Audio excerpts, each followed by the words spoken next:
Massive Grizzly Mauls, two police officers, November 15th, 2024. The amber warning light of Officer Mark Dillard's patrol car cast rhythmic shadows across the frost-covered asphalt of Highway 191, 18 miles northeast of Bozeman, Montana. The digital clock on his dashboard read 11:47 p.m. as he adjusted his rearview mirror, watching his partner Peter O'Connor approach the driver's side of the silver Honda Accord they had pulled over for speeding. The November air was bitter, carrying the sharp scent of pine and the promise of an early winter that had already begun to blanket the Gallatin Valley in its icy embrace. Mark Dillard had been patrolling these roads for 12 years, ever since he graduated from the Montana Law Enforcement Academy in Helena. At 34, he was a seasoned officer with the Gallatin County Sheriff's Department, married to Sarah, an elementary school teacher, with twin daughters, Emma and Grace, who had just turned 8. His weathered hands gripped the steering wheel as he watched O'Connor's flashlight beam dance across the interior of the stopped vehicle. The routine traffic stop was nothing unusual for a Friday night on Highway 191, a stretch of road that connected Bozeman to the wilderness areas surrounding Yellowstone National Park. Peter O'Connor, 28 years old and relatively new to the force with only 3 years of experience, had been assigned as Dillard's partner 6 months earlier. O'Connor was eager, sometimes to a fault, but he had good instincts and a genuine desire to serve his community. He had grown up in Billings, the son of a construction foreman and a nurse, and had moved to Bozeman after completing his criminal justice degree at Montana State University. His girlfriend, Jessica Martinez, worked as a veterinary technician at the Bozeman Animal Hospital, and they had been talking about marriage, though O'Connor wanted to establish himself more firmly in his career before taking that step. The stretch of Highway 191, where they had made their stop, was particularly isolated, running through dense forest on both sides. To the east, the Gallatin Range rose like sleeping giants against the star-filled sky, their peaks already white with early snow. To the west, the Madison Range stretched toward the horizon, creating a natural corridor that served as a migration route for various wildlife species, including the grizzly bears that still roamed this part of Montana in significant numbers. Dr. Elena Vasquez, the wildlife biologist with Montana Fish, Wildlife and Parks, had been tracking bear activity in this area for the past 15 years. Her research indicated that this particular section of highway passed through what she called a wildlife superhighway, a natural corridor that bears used to travel between seasonal feeding areas. Her field notes from earlier that fall documented unusual grizzly activity, including a large male bear, designated as Bear 394, that had been fitted with a GPS collar the previous spring. Bear 394 was estimated to weigh over 800 pounds and stood nearly 4 feet at the shoulder when on all fours. Dr. Vasquez's data showed that this bear had been displaying increasingly aggressive territorial behavior, particularly as the pre-hibernation feeding period reached its peak. The bear's tracking data indicated he had been moving through the area regularly, often crossing Highway 191 during late evening hours when traffic was minimal. The weather conditions on November 15th had been particularly favorable for bear activity. A warm Chinook wind had moved through the valley earlier in the week, melting much of the snow and providing access to late-season food sources. The temperature had dropped to 28 degrees by midnight, creating the crisp, clear conditions that often made bears more active as they sought to maximize their caloric intake before winter denning. As Officer O'Connor approached the Honda Accord, the driver, 32-year-old Rebecca Chen, a software engineer from Bozeman, rolled down her window.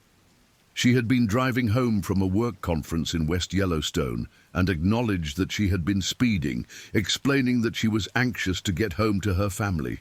Her husband David and their 5-year-old son Michael were expecting her, and she had promised to read Michael a bedtime story despite the late hour. "Good evening, ma'am," O'Connor said, his breath visible in the cold air. "I'm Officer O'Connor with the Gallatin County Sheriff's Department.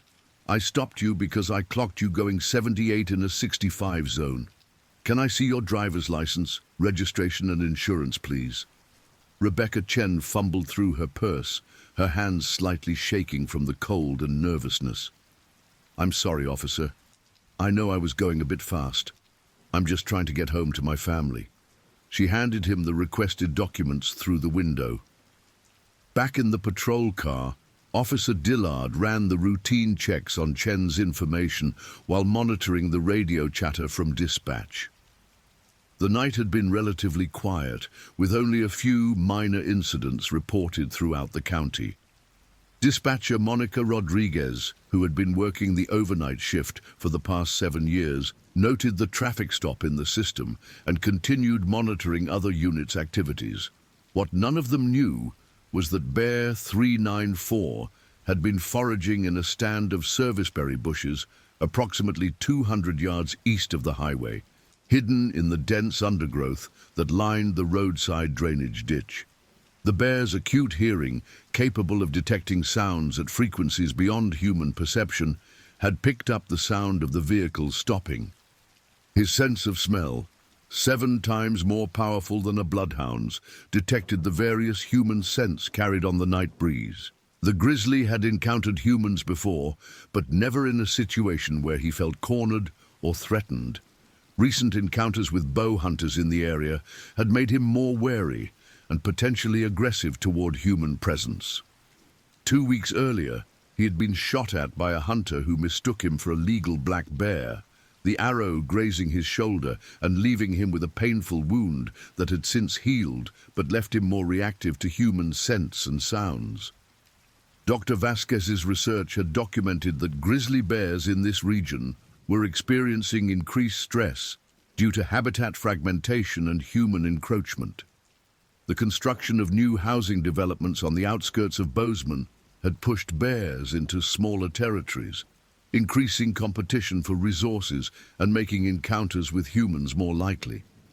Her most recent report to the Montana Department of Fish, Wildlife and Parks had recommended increased signage and public awareness campaigns for this stretch of highway.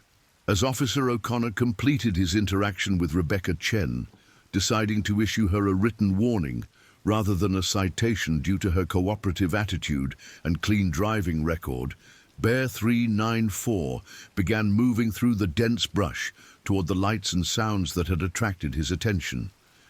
The bear's massive frame moved with surprising stealth through the undergrowth, his padded paws making minimal sound on the frost-covered ground.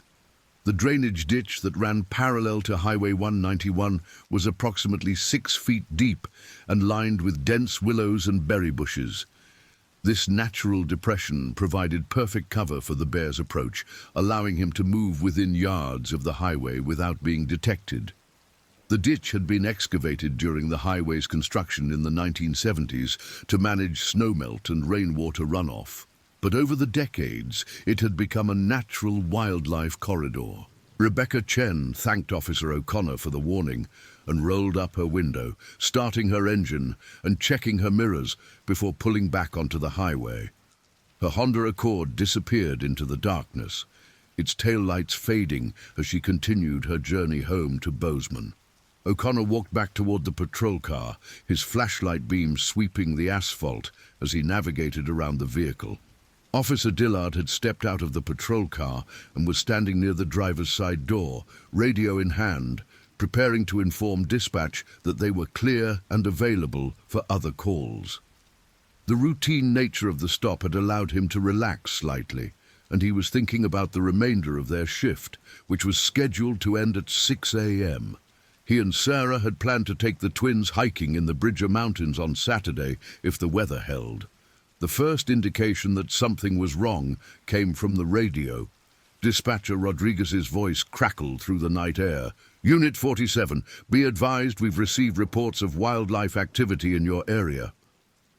A motorist reported seeing a large bear crossing Highway 191, approximately 2 miles north of your location, about 30 minutes ago. Officer Dillard keyed his radio to acknowledge the information, but before he could speak, he heard a sound that would haunt his nightmares for years to come, a low, rumbling growl that seemed to emerge from the very earth itself. The sound was unlike anything in his 12 years of law enforcement experience, a deep, primal vocalization that triggered every evolutionary alarm in his nervous system. The growl came from the drainage ditch, perhaps 20 feet from where Officer O'Connor was walking back to the patrol car. In the amber glow of the vehicle's warning lights, Dillard could see his partner's silhouette freeze as the sound reached him. O'Connor's hand instinctively moved toward his service weapon, a Glock 22 chambered in. .40 caliber, but his training had not prepared him for the speed and ferocity of what happened next. Bear 394 exploded from the drainage ditch with the devastating power of 800 pounds of muscle and fury. The Grizzly's initial charge covered the 20 feet to Officer O'Connor in less than 2 seconds, moving faster than a racehorse at full gallop. The bear's massive head, larger than a basketball and armed with 3-inch canine teeth designed for crushing bones, struck O'Connor's center mass before the officer could draw his weapon. The impact lifted O'Connor off his feet and sent him flying backward onto the asphalt with bone-crushing force. The bear's momentum carried both of them several feet from the point of initial contact, O'Connor's body serving as little more than a rag doll in the grip of the massive predator. The sound of the impact, flesh and bone meeting 800 pounds of charging grizzly, was like a car crash, followed immediately by O'Connor's agonized scream that cut through the night air like a blade. Officer Dillard's training kicked in despite the overwhelming shock of what he was witnessing.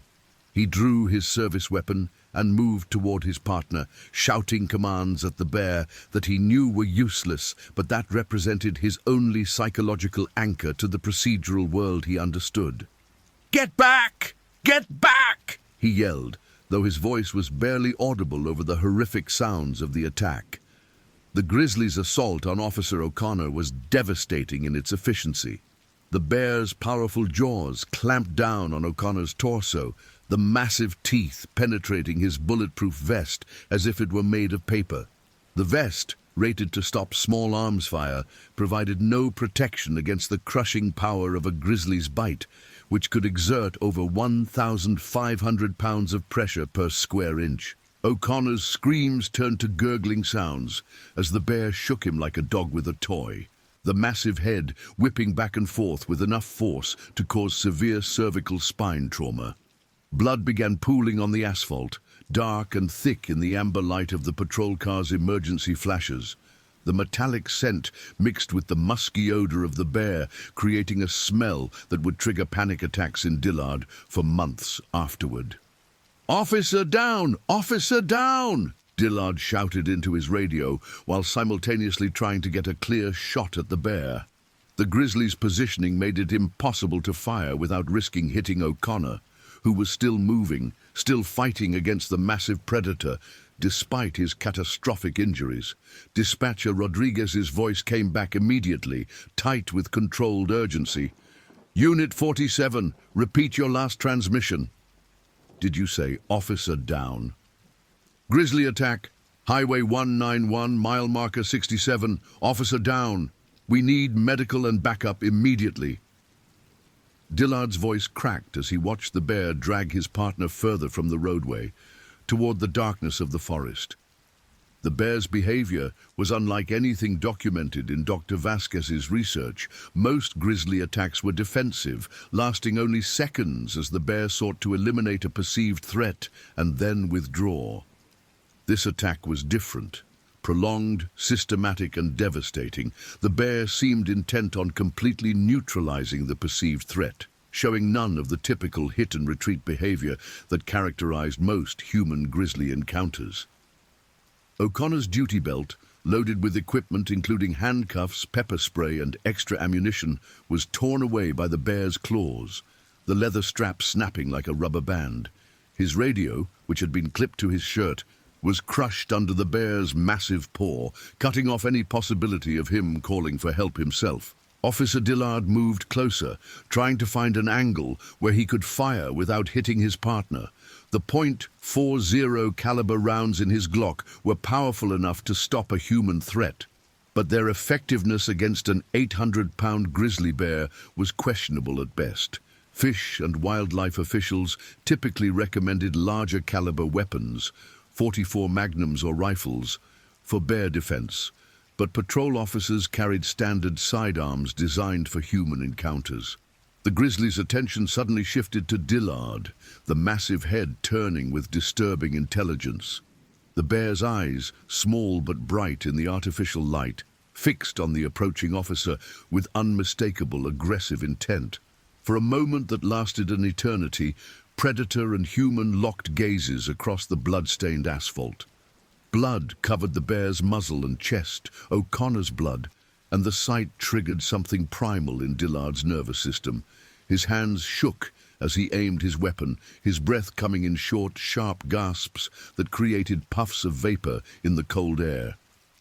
The radio chatter from dispatch seemed to fade into background noise as his entire world narrowed to the massive bear and his critically injured partner.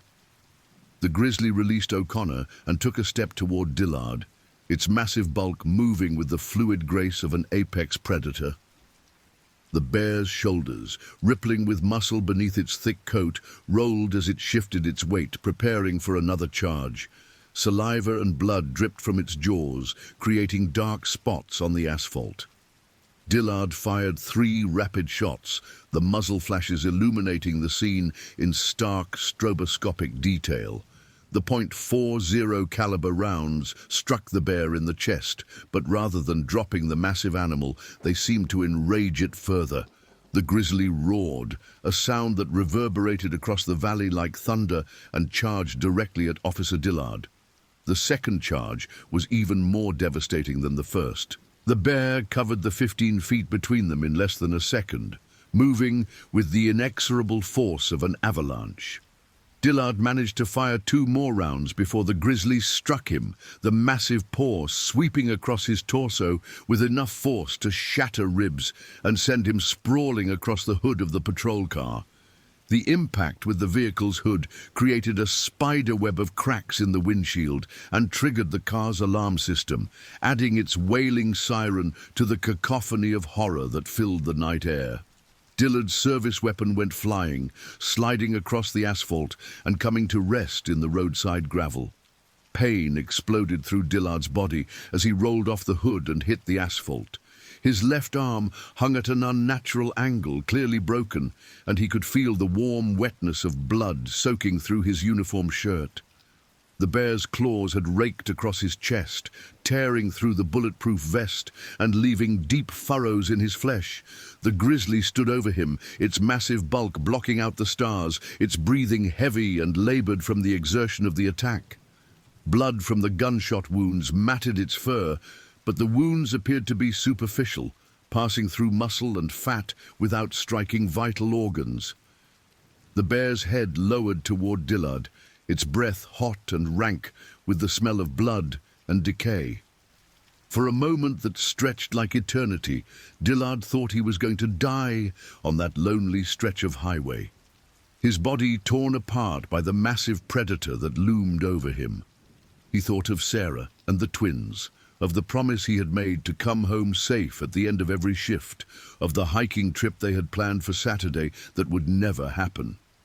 Then, from somewhere in the darkness beyond the patrol car's lights, came the sound of approaching vehicles. Multiple engines growing closer rapidly, accompanied by the wail of sirens that cut through the night like salvation itself. The bear's head lifted, its attention diverted by these new sounds, these new potential threats. The grizzly looked toward the approaching lights, then back at Dillard, seeming to weigh its options. The massive animal had been shot multiple times and was bleeding, but its fury remained undiminished. For several seconds, that felt like hours, the bear stood motionless, a living mountain of muscle and rage silhouetted against the night sky. Then, as suddenly as it had appeared, The grizzly turned and disappeared into the darkness, crashing through the undergrowth with surprising stealth for such a massive animal. The sound of its passage faded into the night, leaving behind only the wail of approaching sirens and the harsh breathing of two critically injured law enforcement officers. Officer Dillard lay on the cold asphalt, his vision blurring as shock began to set in. He could see O'Connor's motionless form 20 feet away, could hear the wet, labored sound of his partner's breathing that indicated severe internal injuries. Blood pooled beneath both officers, dark and thick in the strobing light of the patrol car's emergency flashes. The first backup unit to arrive was driven by Sergeant Michael Torres, a 20-year veteran of the Gallatin County Sheriff's Department who had worked with both Dillard and O'Connor on numerous occasions. Torres had been patrolling the southern part of the county when the call came in, and he had responded with lights and sirens, covering nearly 30 miles in less than 20 minutes. Torres's patrol car rounded the curve in Highway 191, and his headlights illuminated a scene that would be burned into his memory forever. The patrol car sat at an angle across both lanes, its windshield cracked and hood dented, emergency lights still flashing.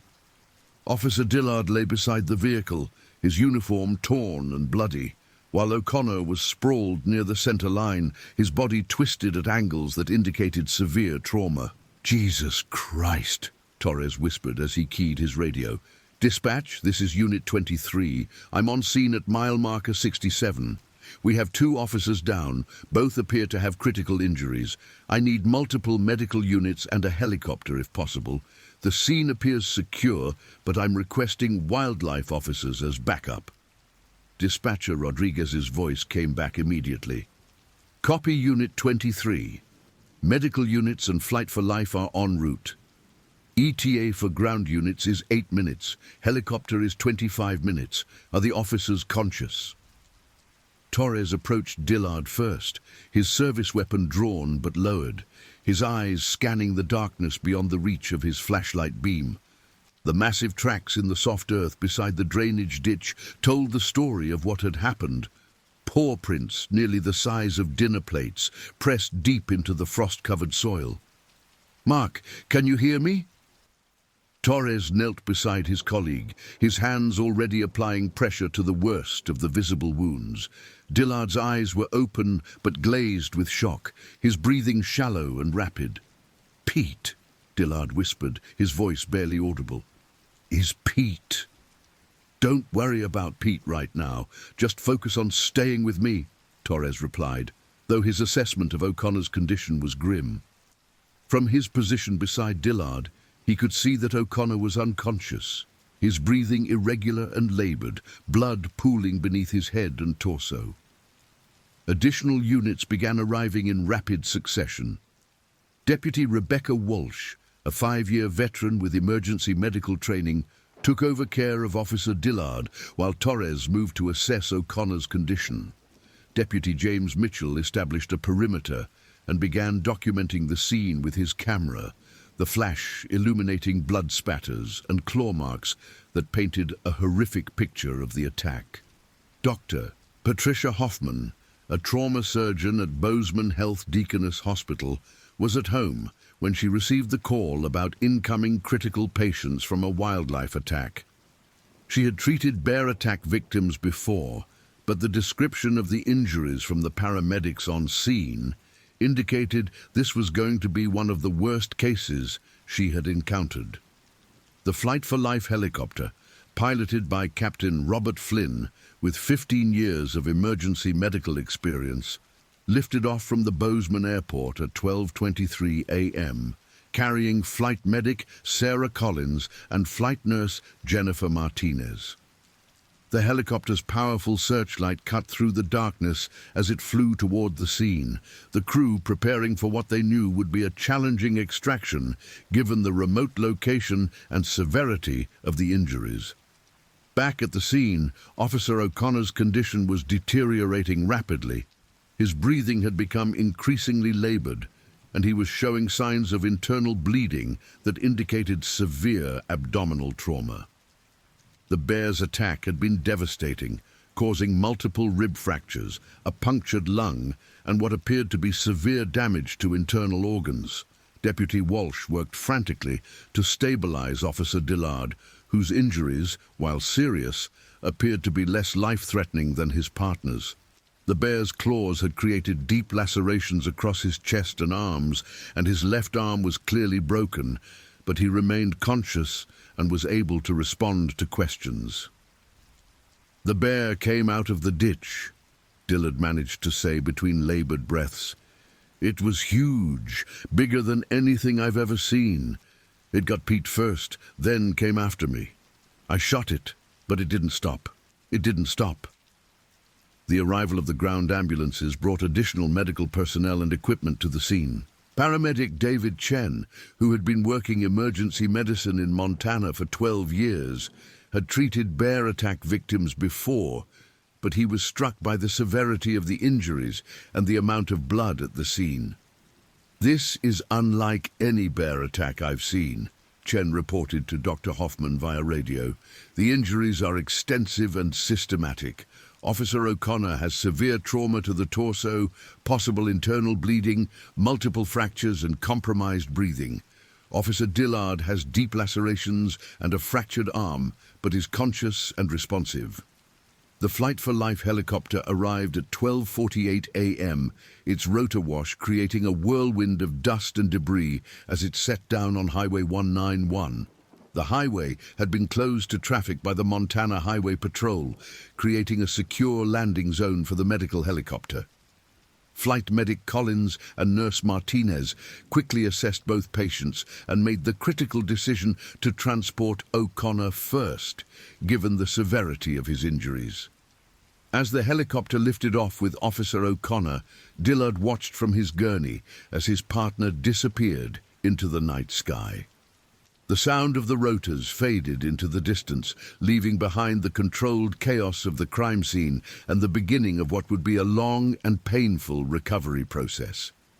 Officer O'Connor was declared dead on arrival at Bozeman Health Deaconess Hospital at 1:17 a.m. on November 16, 2024. The trauma team, led by Dr. Hoffman, worked frantically to save his life, but the injuries sustained during the bear attack were too severe. The official cause of death was listed as massive internal trauma resulting from a grizzly bear attack. Officer Mark Dillard survived his injuries, but required multiple surgeries to repair the damage caused by the bear's claws.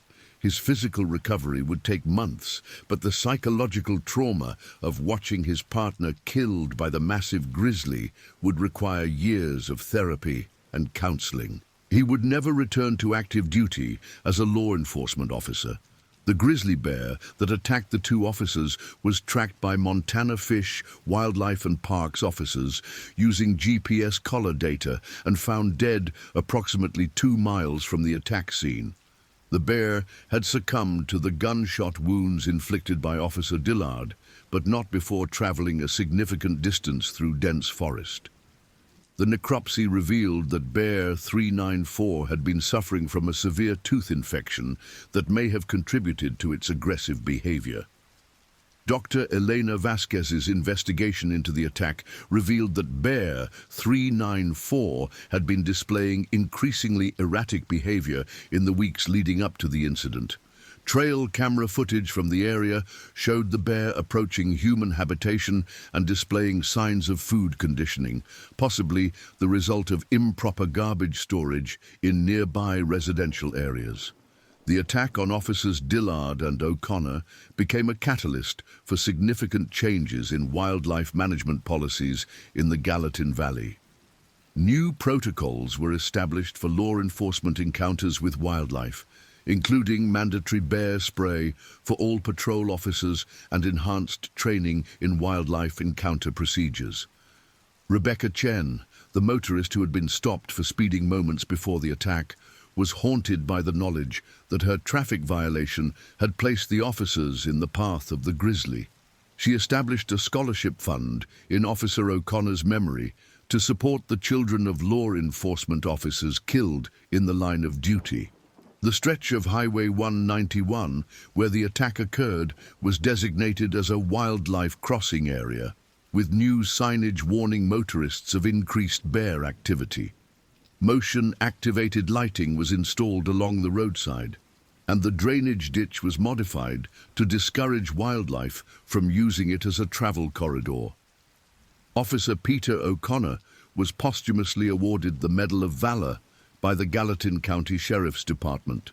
His funeral was attended by hundreds of law enforcement officers from across Montana and neighboring states, a testament to the brotherhood that binds those who serve and protect their communities. The attack investigation, led by Detective Sarah Martinez of the Gallatin County Sheriff's Department, concluded that the incident was an unprovoked wildlife attack with no human negligence or contributing factors.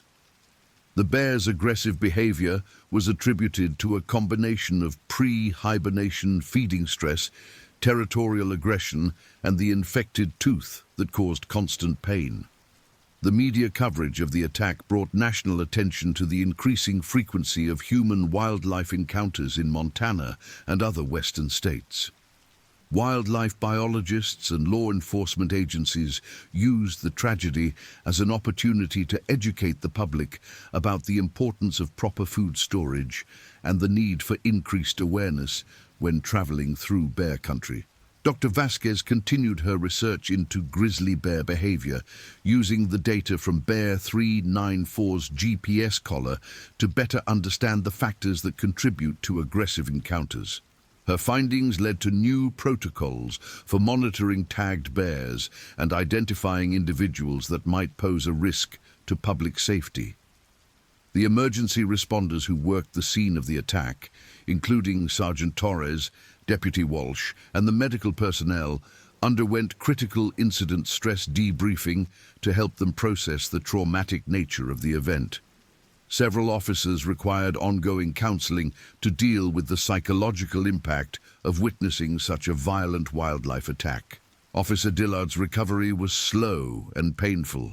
The physical therapy required to regain full use of his injured arm took nearly a year, and the psychological counseling to address his post-traumatic stress disorder continued for much longer. He experienced nightmares, panic attacks, and a profound fear of darkness that made it impossible for him to continue working night shifts. Sarah Dillard became an advocate for families of law enforcement officers who suffer traumatic injuries in the line of duty. Her experience dealing with her husband's physical and psychological recovery led her to establish support groups for spouses and children of officers who had been injured or killed in the line of duty. The twins, Emma and Grace, struggled to understand why their father had changed so dramatically after the attack. Mark Dillard's personality shifted from the outgoing, confident man he had been to someone who was withdrawn, anxious, and prone to sudden fits of anger that he couldn't control. Family therapy helped all of them learn to cope with the long-term effects of the trauma. Jessica Martinez, Officer O'Connor's girlfriend, was devastated by his death. The couple had been planning to announce their engagement at Christmas, and Jessica struggled with grief that was complicated by the violent nature of his death. She eventually moved away from Bozeman, unable to remain in the place where she and Pete had planned to build their life together. The O'Connor family, Pete's parents, Michael and Sandra, and his younger sister Amy, filed a wrongful death lawsuit against Gallatin County, claiming that the Sheriff's Department had failed to provide adequate training and equipment for wildlife encounters. The lawsuit was eventually settled out of court, with the county agreeing to implement new safety protocols and provide enhanced training for all officers. Montana Fish, Wildlife and Parks used the tragedy to secure additional funding for their bear management programs. The attack highlighted the need for more comprehensive monitoring of potentially problematic bears and better coordination between wildlife agencies and law enforcement. The section of Highway 191, where the attack occurred, became known locally as Officers' Mile and a memorial marker was installed to commemorate the sacrifice of Officer O'Connor and the heroism of Officer Dillard. The marker serves as a reminder of the dangers faced by those who serve the public and the wild nature of Montana that continues to challenge human settlement. Dr. Hoffman, the trauma surgeon who treated both officers, later testified before the Montana legislature about the need for improved emergency medical response in rural areas. Her testimony contributed to the passage of legislation that expanded the Flight for Life program and improved funding for rural emergency medical services. The helicopter crew that responded to the scene, Captain Flynn, Flight Medic Collins, and Nurse Martinez, continued to work together as a team, but the memory of Officer O'Connor's injuries and subsequent death stayed with them throughout their careers. They used their experience to develop new protocols for treating wildlife attack victims and training other emergency medical personnel. Dispatcher Monica Rodriguez, who handled the initial call for help, remained with the Gallatin County Sheriff's Department, but transferred to day shift operations. The stress of handling such a traumatic emergency call, combined with the knowledge that an officer had died despite her efforts to coordinate the response, took a significant toll on her mental health. The investigation into Bear 394's behavior revealed that the grizzly had been involved in several unreported encounters with humans in the weeks leading up to the fatal attack. Residents of the area had seen the bear near homes and campsites, but had not reported the sightings to authorities. This led to new public education campaigns, emphasizing the importance of reporting all bear encounters to wildlife officials. Dr. Vasquez's research team conducted an extensive study of the attack site, analyzing everything from the bear's approach route to the environmental factors that may have contributed to the encounter. Their findings were published in the Journal of Wildlife Management and became a key resource for understanding predatory behavior in grizzly bears. The psychological impact of the attack extended far beyond those directly involved. Other law enforcement officers throughout Montana and neighboring states experienced increased anxiety about wildlife encounters during traffic stops and other routine duties. This led to enhanced training programs and the development of new protocols for working in bear country. Mark Dillard eventually found purpose in speaking to other law enforcement officers about wildlife encounters and officer safety. His first-hand experience with the devastating power of a grizzly bear attack made him a powerful advocate for proper training and equipment. Despite his own ongoing struggles with PTSD, he felt compelled to share his story in hopes of preventing similar tragedies. The attack also led to changes in how wildlife agencies communicate with law enforcement. A new protocol was established requiring immediate notification of law enforcement agencies when GPS-collared bears were detected in areas with high human activity. This early warning system was designed to give officers advance notice of potential wildlife threats. The forensic analysis of the attack scene revealed the incredible power of the grizzly's assault. Claw marks on the patrol car's hood were measured and photographed, providing valuable data about the force that grizzly bears can generate during an attack. This information was used to improve the design of protective equipment and vehicle modifications for officers working in bear country. The small community of law enforcement officers in the Gallatin Valley was forever changed by the loss of Officer O'Connor. His death served as a stark reminder that their duties extended beyond traditional law enforcement to include encounters with some of North America's most powerful predators. The tragedy brought the law enforcement community closer together, while also highlighting the unique dangers they faced in Montana's wilderness areas. Rebecca Chen's life was also profoundly affected by the attack. Although she had left the scene before the grizzly appeared, the knowledge that her traffic stop had placed the officers in harm's way created a burden of survivor's guilt that required years of therapy to overcome. She became an active supporter of law enforcement and wildlife safety initiatives, channeling her guilt into positive action. The medical examiner's report on Officer O'Connor's death provided stark details about the power of a grizzly bear attack. The bear's bite force had crushed ribs and punctured organs with devastating efficiency, while the shaking motion had caused severe spinal trauma.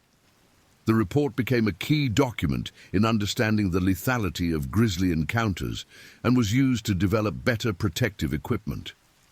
The attack occurred during what wildlife biologists call the hyperphagic period, when bears consume up to 20,000 calories per day in preparation for winter hibernation. This biological imperative makes bears more aggressive in defending food sources and more likely to view humans as potential threats to their survival. The timing of the attack was thus particularly unfortunate, occurring when Bear 394 was at his most dangerous. The GPS collar data from Bear 394 revealed that the bear had been crossing Highway 191 regularly for several weeks before the attack.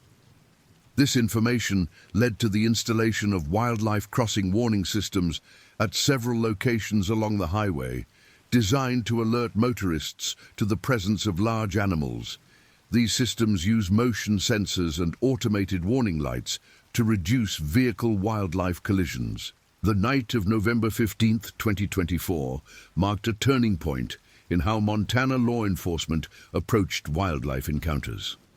The death of Officer O'Connor and the severe injuries sustained by Officer Dillard served as a catalyst for comprehensive changes in training, equipment, and procedures that would affect generations of law enforcement officers. The Gallatin County Sheriff's Department established the O'Connor Memorial Training Center, where officers from across the region come to learn about wildlife encounter procedures.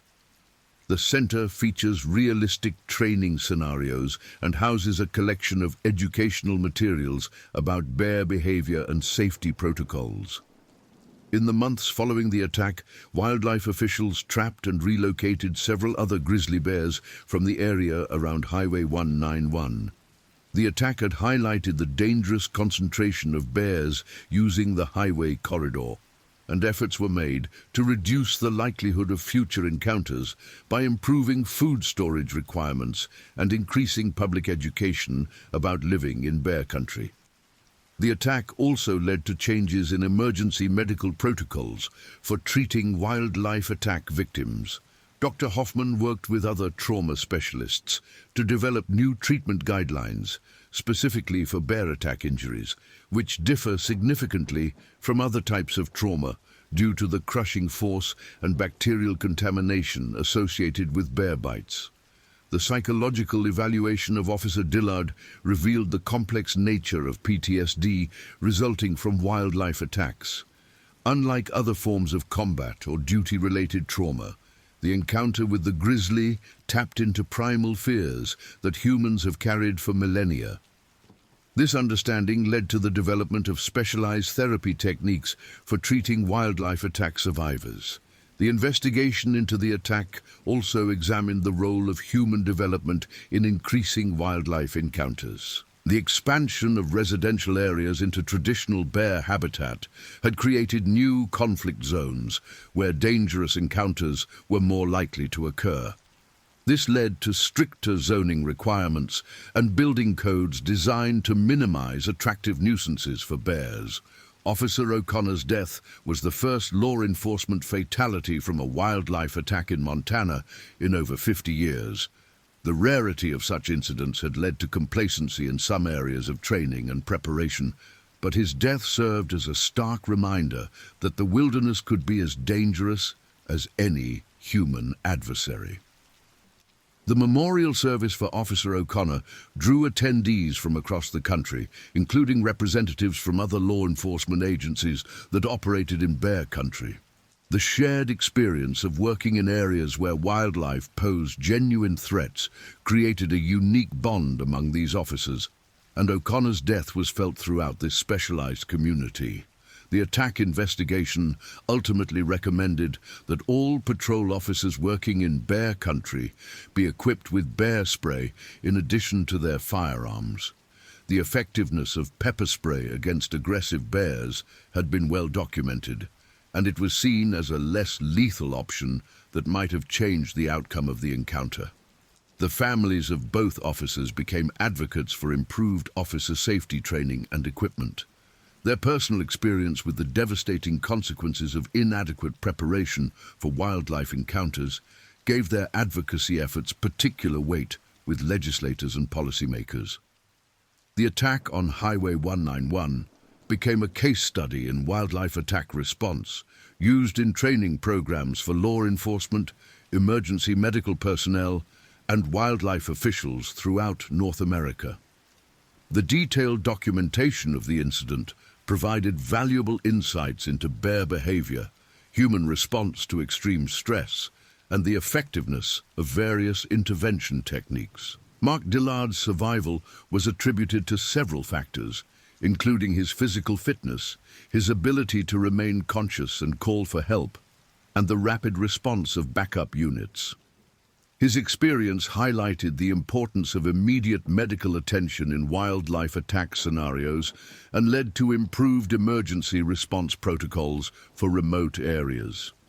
The attack also raised questions about the increasing bear population in Montana and the adequacy of current management strategies. Some critics argued that the protection of grizzly bears had led to overpopulation in certain areas, creating increased risks for human encounters.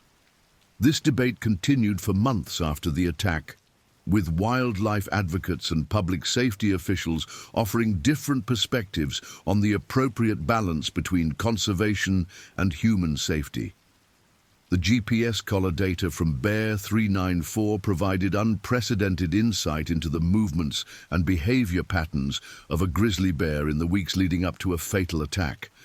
This information was invaluable for researchers studying bear behavior and became the foundation for new monitoring protocols designed to identify potentially dangerous animals before they pose a threat to public safety.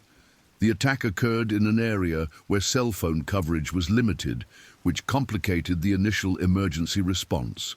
Officer Dillard's radio call was the primary means of summoning help, and the attack highlighted the importance of reliable communication systems for law enforcement officers working in remote areas. The medical treatment of both officers pushed the limits of trauma medicine in rural Montana. The complexity of their injuries, combined with the remote location of the attack, created significant challenges for the emergency response teams. The successful coordination of ground and air medical resources became a model for future responses to similar incidents. The attack investigation revealed that Bear 394 had been displaying increasingly bold behavior around humans for several weeks before the incident. This pattern of escalating aggression was typical of bears that eventually become involved in serious conflicts with humans, and it led to new protocols for monitoring and managing potentially problematic animals. The psychological impact of the attack on the local community was significant. Residents of the Gallatin Valley had always lived with the knowledge that bears were present in the area, but the violent death of a law enforcement officer brought home the reality of the potential danger in a way that theoretical knowledge could not. The attack also highlighted the challenges faced by small law enforcement agencies in rural areas. The Gallatin County Sheriff's Department, like many rural agencies, had limited resources for specialized training and equipment. The tragedy led to increased state and federal support for rural law enforcement agencies operating in wildlife areas. The investigation into the attack included a comprehensive review of the officers' actions during the encounter. Both Dillard and O'Connor were found to have acted appropriately given the circumstances and their training. The speed and ferocity of the grizzlies' attack had simply exceeded their ability to respond effectively with their standard equipment and tactics. The attack occurred on a night when environmental conditions favored increased bear activity. The mild weather following an early cold snap had made food sources more accessible, and the clear, calm conditions allowed the bear to use its superior senses of smell and hearing to detect the officer's presence from a considerable distance. The forensic examination of the attack site revealed evidence of the bear's approach route and behavior patterns. The analysis showed that Bear 394 had been watching the officers for several minutes before launching its attack, suggesting a level of predatory behavior that was unusual for grisly human encounters. The attack led to a comprehensive review of wildlife management policies throughout Montana. The incident highlighted gaps in communication between wildlife agencies and law enforcement, and new protocols were established to improve information sharing about potentially dangerous animals. Officer O'Connor's death was ruled a line-of-duty death, making his family eligible for benefits and support from various law enforcement organizations. The designation also ensured that his sacrifice would be remembered and honored by the law enforcement community. The attack investigation included an analysis of similar incidents throughout North America to identify patterns and potential prevention strategies. The research revealed that fatal grizzly attacks on law enforcement officers were extremely rare, but that non-fatal encounters were more common than previously recognized.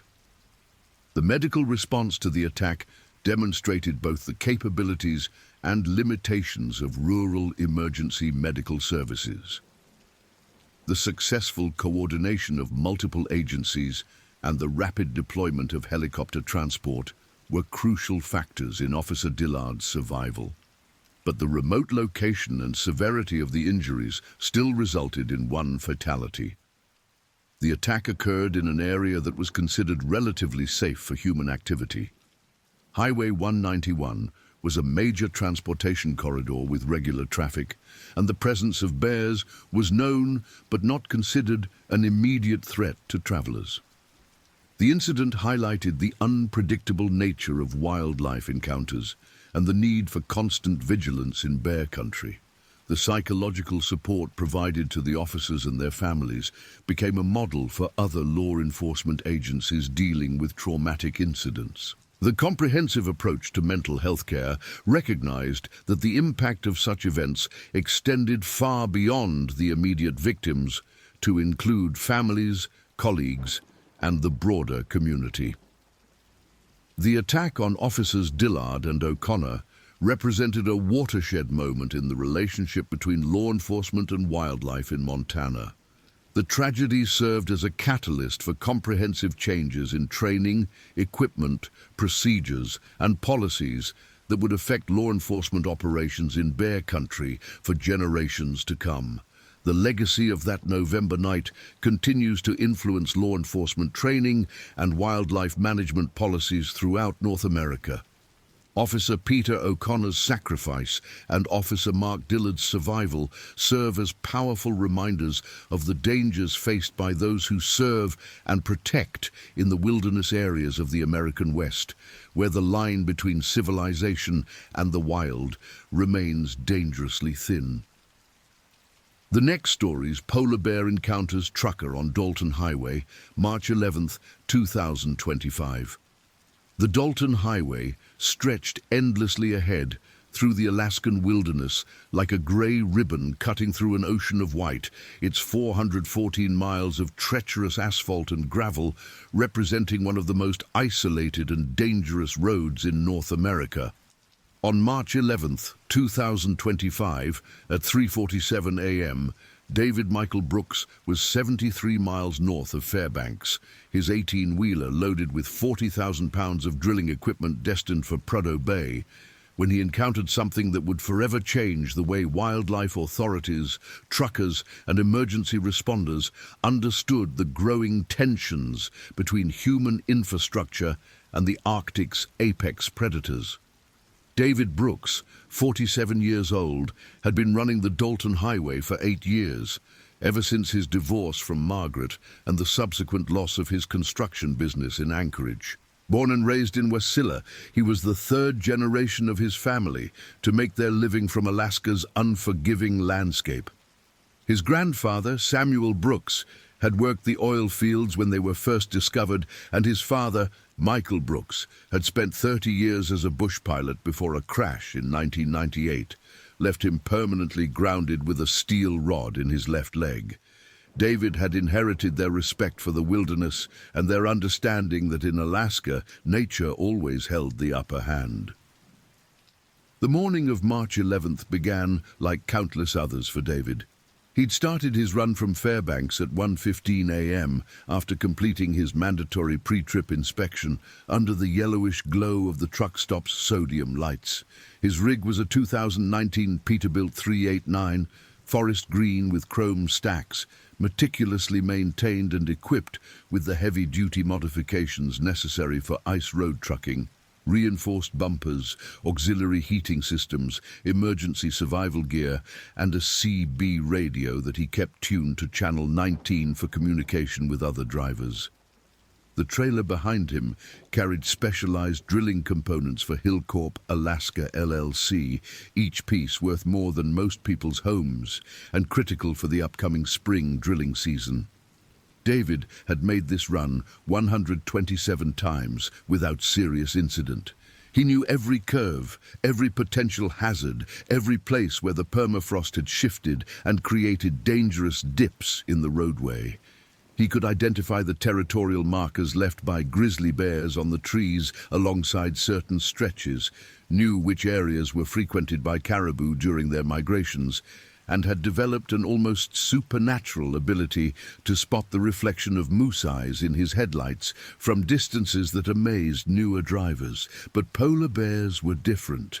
Polar bears weren't supposed to be this far inland, this far south. Climate change had been pushing them into new territories, but encounters along the Dalton Highway were still rare enough to be noteworthy when they occurred.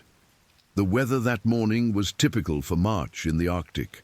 Minus 22 degrees Fahrenheit, with a steady 15-mile-per-hour wind from the northwest that drove occasional snow flurries across the highway like ghostly curtains.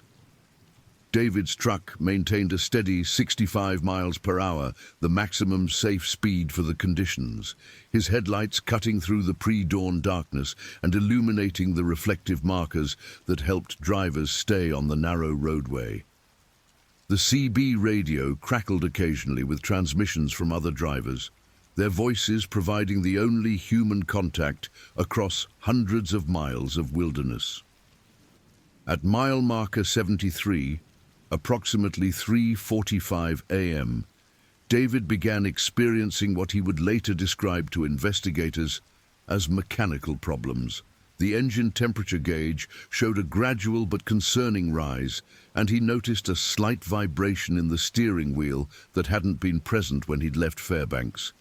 Years of experience had taught him never to ignore potential mechanical issues on the Dalton Highway, where a breakdown could mean death if the weather turned severe or help was delayed. He began looking for a suitable place to pull over and investigate. The area around mile marker 73 was characteristic of the Dalton Highway's middle section, rolling hills covered with stunted black spruce and birch trees, interspersed with areas of exposed tundra where the permafrost kept larger vegetation from taking root. The road curved gently to the east here, following the natural contours of the land, and there was a wide pull-out area about 200 yards ahead that truckers often used for mandatory rest stops or mechanical checks.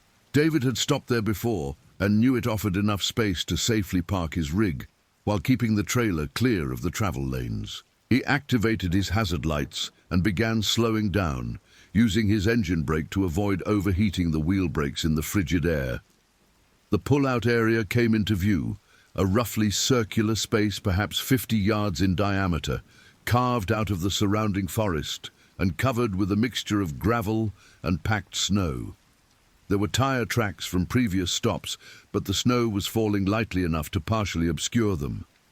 David maneuvered his truck into the space with practiced precision, positioning the rig so that he could easily access the engine compartment while keeping the cab protected from the prevailing wind. After securing the parking brake and shutting down the engine, David followed his standard protocol for roadside stops in the Arctic. He put on his heavy parka, insulated boots and work gloves, gathered his flashlight and basic tools, and climbed down from the cab to begin his inspection.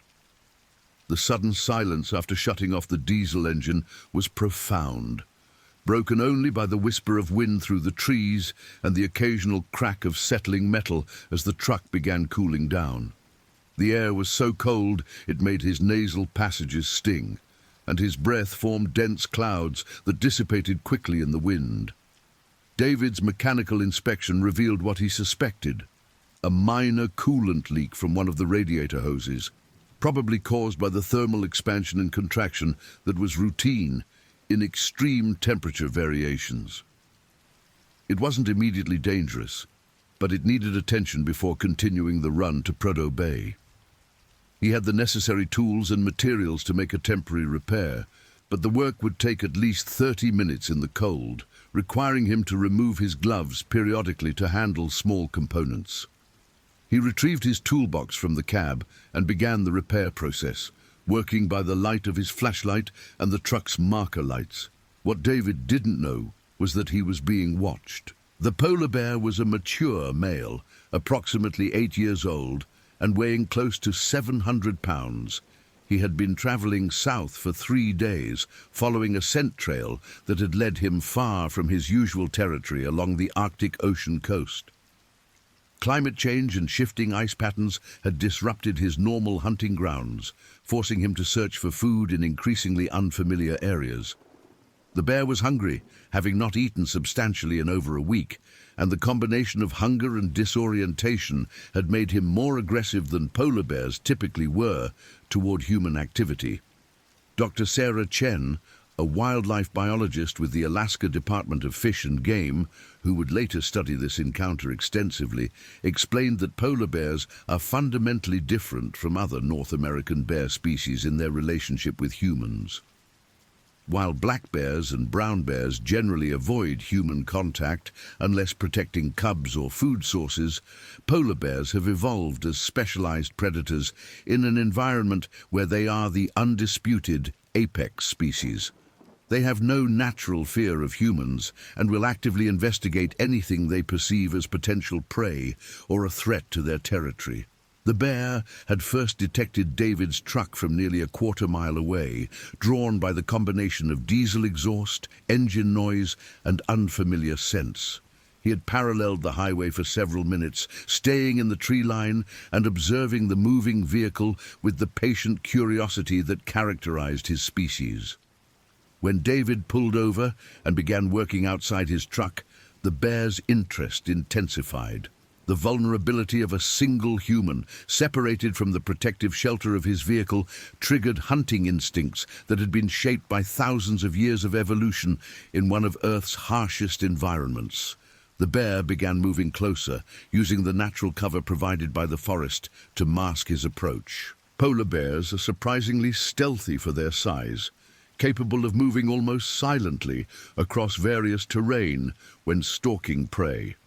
Their enormous paws act as natural snowshoes, distributing their weight and allowing them to move across snow and ice without making noise that would alert seals or other prey animals. The bear covered the distance from the tree line to the edge of the pull-out area in less than 5 minutes, pausing frequently to assess the situation and ensure that the human remained unaware of his presence. David was focused entirely on his mechanical repair, lying partially underneath the front of the truck to access the damaged radiator hose. The position left him vulnerable and limited his peripheral vision. Exactly the situation that predators instinctively recognize as optimal for an attack. The bear had positioned himself approximately 30 feet away, crouched behind a small cluster of stunted spruce trees, when David's CB radio suddenly crackled to life with a transmission from another driver.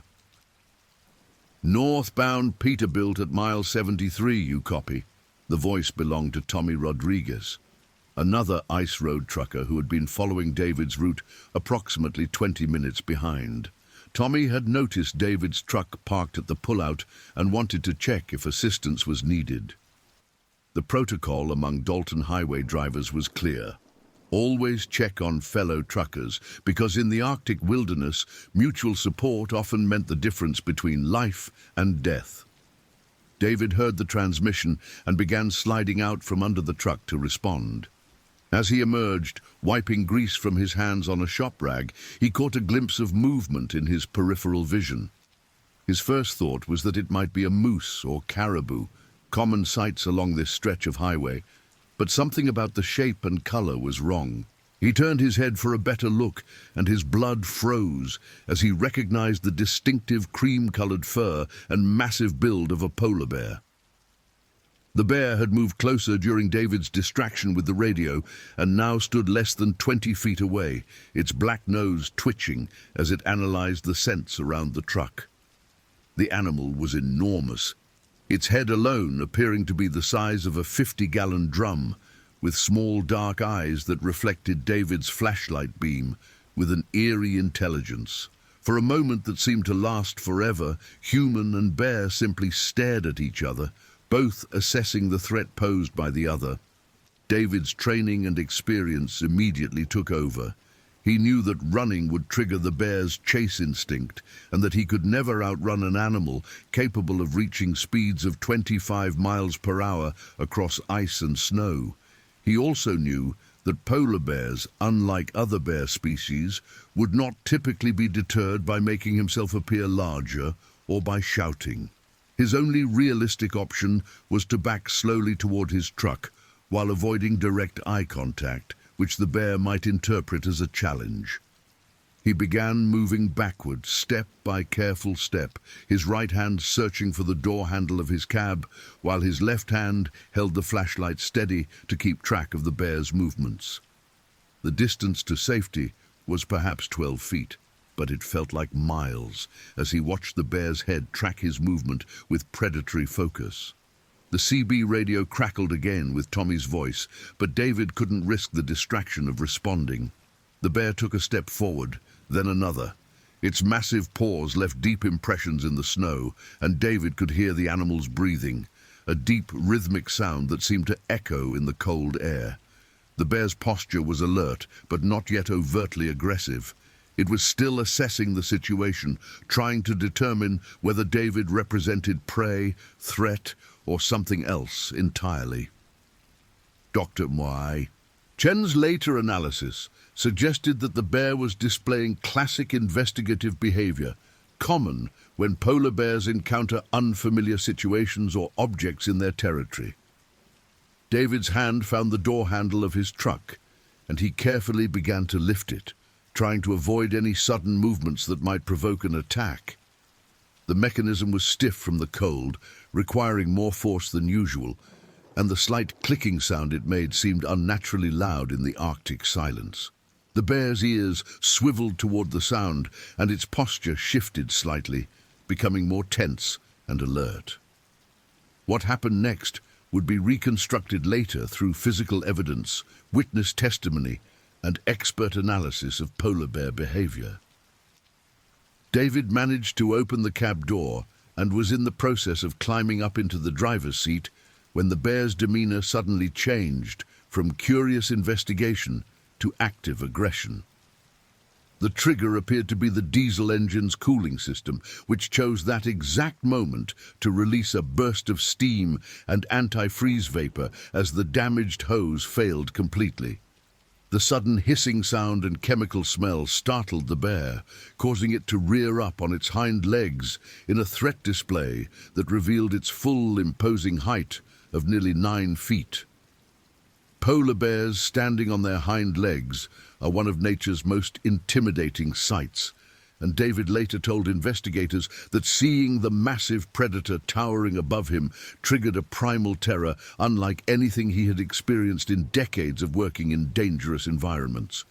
The bear's front paws, each equipped with claws over 3 inches long, waved in the air as it tried to identify the source of the unfamiliar sounds and smells emanating from the truck. David threw himself into the cab and slammed the door just as the bear dropped back to all fours and charged. The sound of 700 pounds of polar bear hitting the side of a truck was like a small explosion, causing the entire vehicle to rock on its suspension and spiderweb cracks to appear in the driver's side window. David fumbled for the ignition key, his hands shaking from adrenaline and cold, while the bear began circling the truck and investigating it with the methodical thoroughness of a predator trying to understand a new type of potential prey. The bear's investigation of the truck demonstrated the intelligence and adaptability that had allowed polar bears to become successful predators in one of Earth's most challenging environments. It examined the front bumper, pawing at the chrome and sniffing the areas where David's scent was strongest.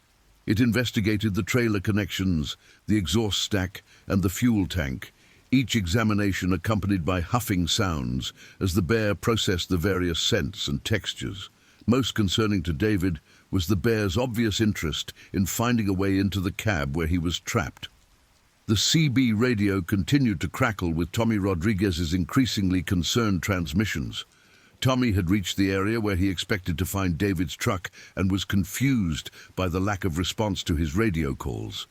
The darkness and falling snow had initially prevented him from seeing the stopped truck in the pull-out area, but as he approached mile marker 73, his headlights picked up the reflection of David's truck's marker lights through the trees.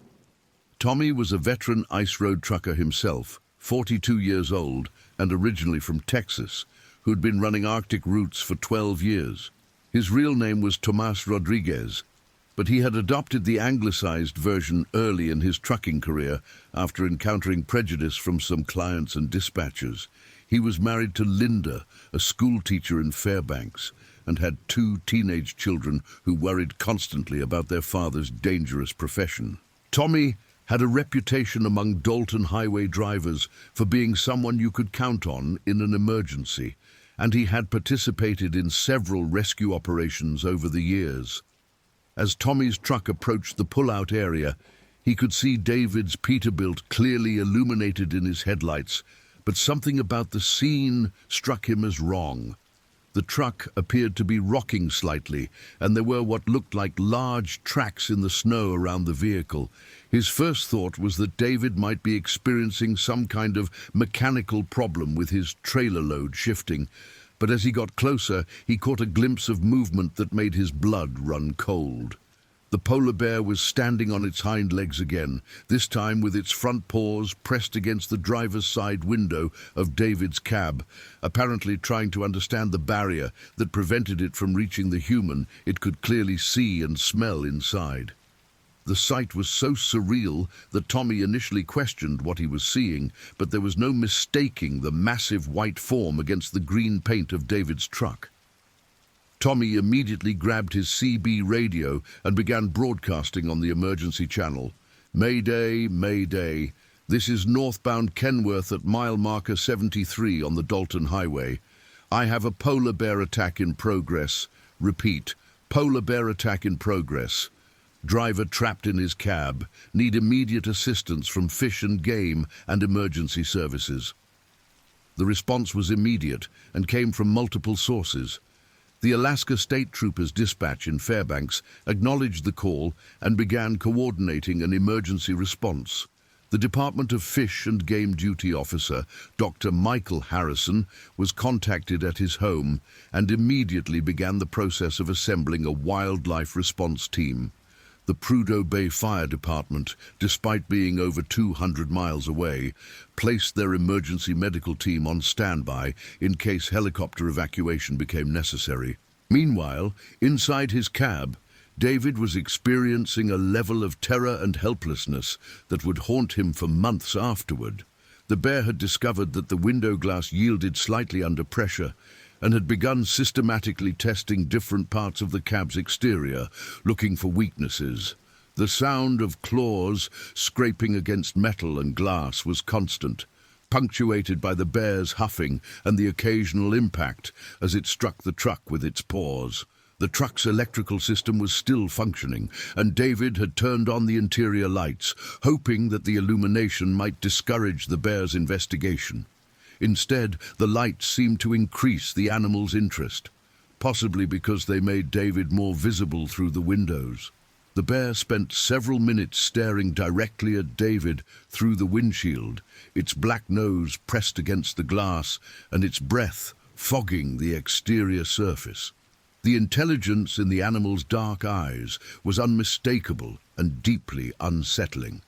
David tried repeatedly to start the truck, but the cooling system failure had caused the engine to overheat beyond the safe operating range, and the truck's computer system was preventing ignition to avoid catastrophic engine damage.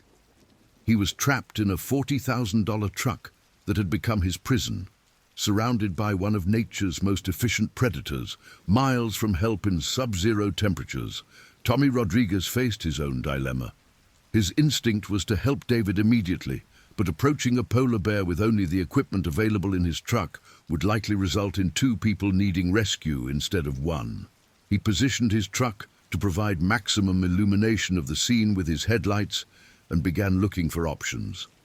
He carried a .357 Magnum revolver, as many long-haul truckers did, but he knew that handgun ammunition was unlikely to stop a polar bear and might only succeed in wounding and enraging the animal. The emergency response began mobilizing with the efficiency born of years of dealing with wilderness crises in Alaska.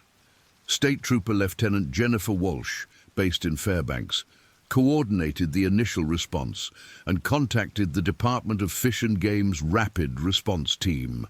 The challenge was getting personnel and equipment to a location that was over an hour away from the nearest permanent settlement in weather conditions that made helicopter operations dangerous. Dr. Michael Harrison, the Fish and Game duty officer, was a 38-year-old wildlife biologist who had specialized in polar bear behavior for the past 8 years. He had been involved in 17 previous polar bear incidents, ranging from property damage in remote villages to attacks on research personnel, but never a situation involving a trapped trucker on the Dalton Highway. He immediately began assembling a response team that included himself, 2 wildlife officers with specialized polar bear experience, and a veterinarian capable of administering tranquilizers if the situation required capturing the bear alive. The logistics of reaching mile marker 73 were complicated by the remote location and weather conditions. The nearest Fish and Game office was in Fairbanks, 73 miles away by road, and the nearest helicopter capable of carrying a full response team was at Fort Wainwright, an additional 15 miles from Fairbanks. Weather conditions were marginal for helicopter operations, with low clouds, blowing snow, and gusty winds that made landing in an unimproved area extremely dangerous. While the official response was being organized, the situation at mile marker 73 continued to evolve. The polar bear had spent nearly 20 minutes investigating David's truck and had apparently concluded that the human inside represented neither an immediate threat nor easily accessible prey. The bear's behavior shifted from active investigation to what Dr. Chen would later classify as territorial patrolling, as if the bear had decided that the area around the truck was now part of its domain and needed to be monitored for changes. This behavioral shift actually represented a more dangerous phase of the encounter.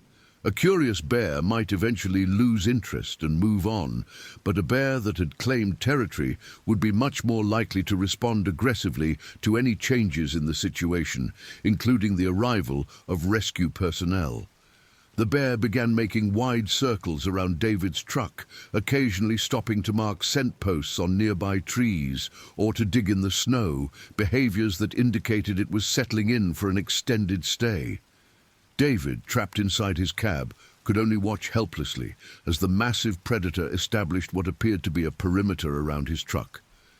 He had managed to get through on his cell phone to his ex-wife, Margaret, in Anchorage, waking her at 4:30 a.m. to tell her what was happening. Margaret, despite their divorce 3 years earlier, was still the person David turned to in crises, and her calm, practical voice helped him maintain his composure during the most terrifying experience of his life. "David, just stay calm and stay in the truck," Margaret told him. "Help is coming. You've been in bad situations before, and you've always figured out how to handle them. This is just another problem that needs to be solved." Margaret Brooks was 45 years old, a registered nurse who worked at Providence, Alaska Medical Center in Anchorage. She and David had been married for 18 years before their relationship fell apart under the stress of his frequent absences for trucking runs and his increasing dependence on alcohol following a series of financial setbacks. Despite their personal difficulties, she had never stopped caring about his welfare and immediately began making phone calls to ensure that every possible resource was being mobilized for his rescue. One of Margaret's calls was to David's younger brother, Kevin Brooks, a pilot for Arctic Air Service who had extensive experience with emergency evacuations in remote areas. Kevin was between jobs at the time, but maintained contacts throughout Alaska's aviation and emergency response communities. He immediately began working his network to see if additional resources could be brought to bear on David's situation. The first official responders to arrive on scene were Alaska State Troopers Sergeant Dale Morrison and Trooper Amanda Stevens, who had driven north from Fairbanks in a specially equipped patrol vehicle designed for Arctic operations. They arrived at mile marker 73 at 5:42 a.m., nearly 2 hours after David's initial encounter with the bear, and immediately established a command post a safe distance from the incident area. Sergeant Morrison was a 20-year veteran of the Alaska State Troopers with extensive experience in wildlife encounters and wilderness rescue operations. He had been involved in situations involving brown bears, black bears, and moose, but this was his first polar bear incident. Trooper Stevens was newer to Alaska, having transferred from the Montana Highway Patrol 2 years earlier, but she had quickly developed a reputation for cool decision-making under pressure and had completed specialized training in Arctic survival and emergency response. The scene that confronted the troopers was unlike anything in their previous experience. David's truck sat in the pullout area, illuminated by Tommy Rodriguez's headlights from a distance of about 100 yards. The polar bear was clearly visible, a massive white form that moved around the truck with an almost casual confidence that suggested it felt completely in control of the situation. The snow around the truck was heavily trampled with bear tracks, some of which appeared to be over a foot in length. "We need to establish a safety perimeter and wait for the fish and game team," Sergeant Morrison radioed to dispatch. "The bear appears calm but territorial. The subject inside the truck appears to be uninjured but trapped. We're going to maintain visual contact and prevent any civilian interference until the specialists arrive." The wildlife response team arrived at 6:15 a.m., led by Dr. Michael Harrison and including wildlife officers Robert Chen and Lisa Thompson, both of whom had specialized training in large carnivore behavior and management. Dr. Harrison's first priority was assessing the bear's behavior and determining whether the situation was likely to escalate or remain stable until a resolution could be implemented. Dr. Harrison was immediately struck by several aspects of the bear's behavior that suggested this was not a typical polar bear encounter. The bear was significantly farther inland than polar bears normally traveled, indicating that climate change and environmental pressures were driving the animals into new territories where conflicts with human activity were more likely. The bear's apparent comfort level around human infrastructure suggested it may have had previous encounters with vehicles or buildings, possibly in northern coastal communities where polar bears were becoming increasingly common as sea ice patterns changed. "This bear is displaying classic territorial behavior," Dr. Harrison explained to the assembled responders. "It's not actively trying to access the truck anymore, which suggests it doesn't view the human as prey, but it's clearly claimed this area as part of its territory. Any attempt to approach the truck is likely to trigger a defensive response. The immediate challenge was developing a strategy that would allow David to be extracted from his truck without provoking an attack or causing harm to the bear, if possible. Dr. Harrison's team had brought tranquilizer equipment, but using chemical immobilization on a polar bear required careful calculation of dosages based on the animal's estimated weight, and there was always a risk that a partially tranquilized bear would become more aggressive rather than less. Wildlife Officer Robert Chen, no relation to Dr.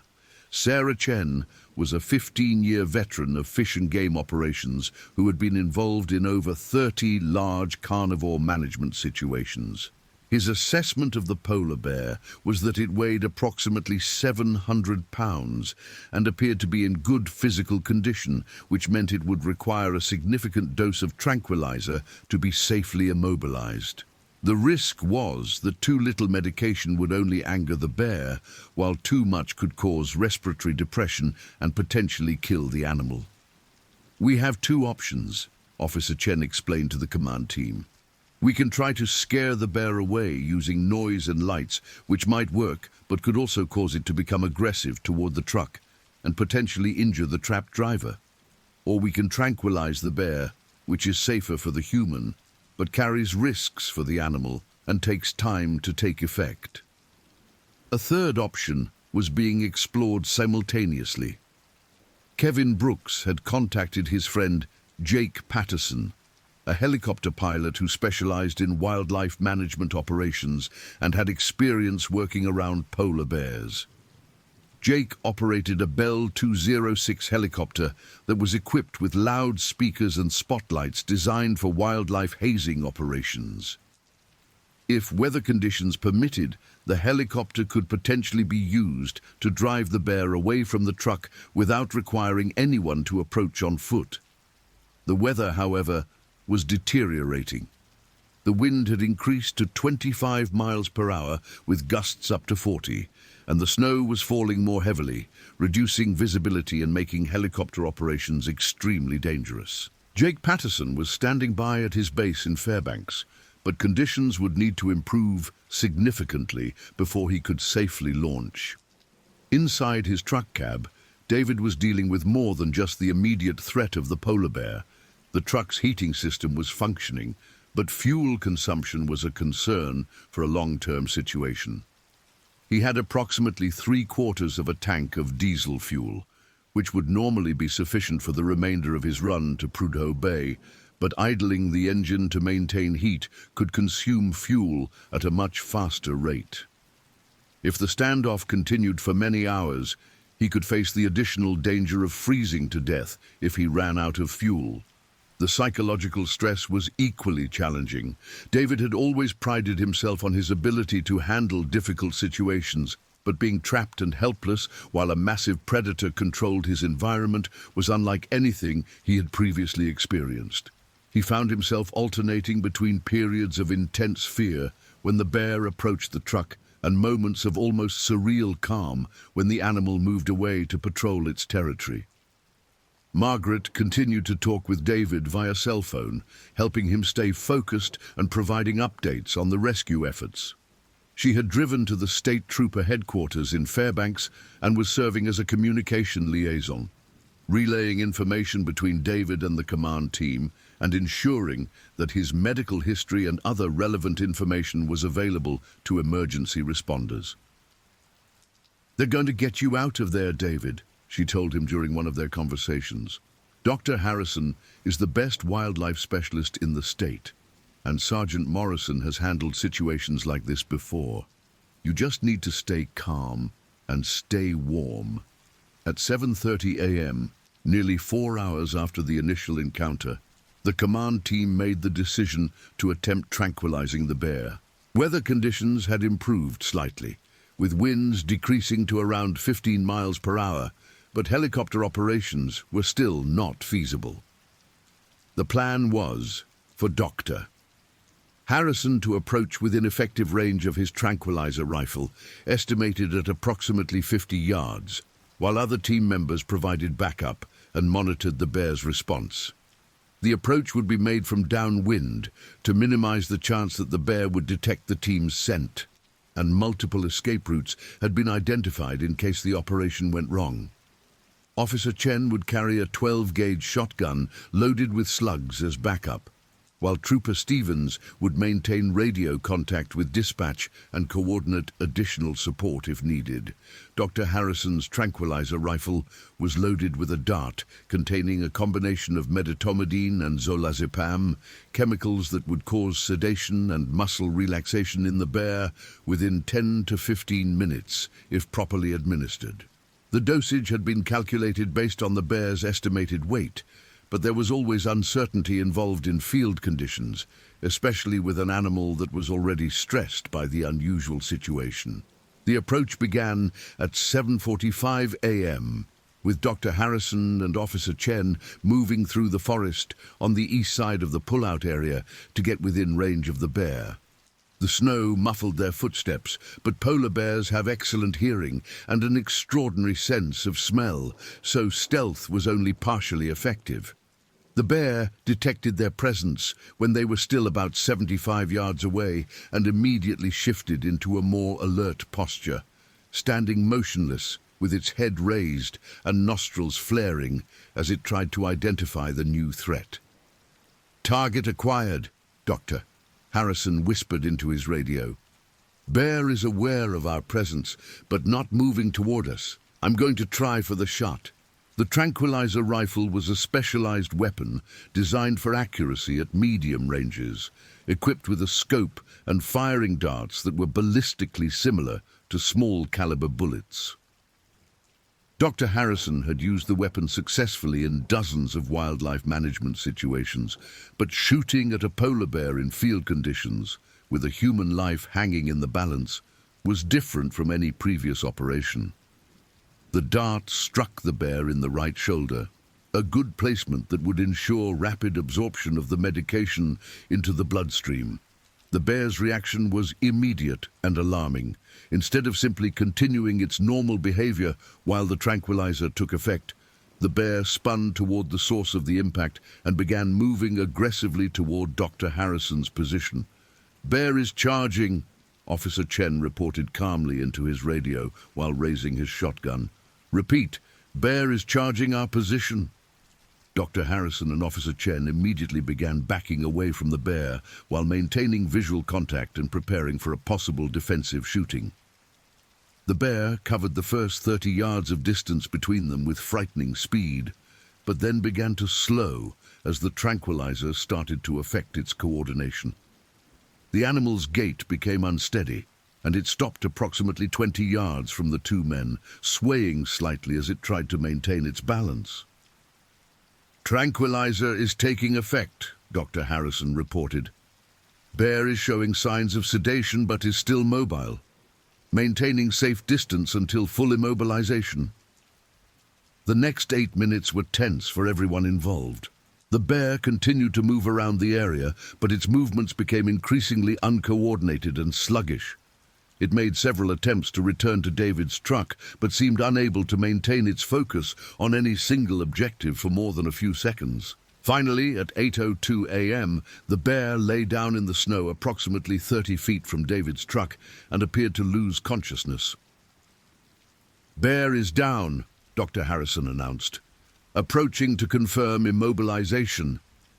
The team approached the unconscious bear cautiously, with Dr. Harrison checking vital signs, while Officer Chen maintained a position with his shotgun ready. The bear's breathing was regular and strong, indicating that the tranquilizer dose had been appropriate and that the animal was not in medical distress. Dr. Harrison estimated that the bear would remain unconscious for approximately 2 hours, providing sufficient time for David's extraction and the bear's relocation. David's rescue was accomplished quickly once the bear was immobilized. Sergeant Morrison and Trooper Stevens approached his truck and helped him out of the cab, checking him for injuries and signs of hypothermia or shock. David was physically unharmed, but clearly shaken by his 4-hour ordeal.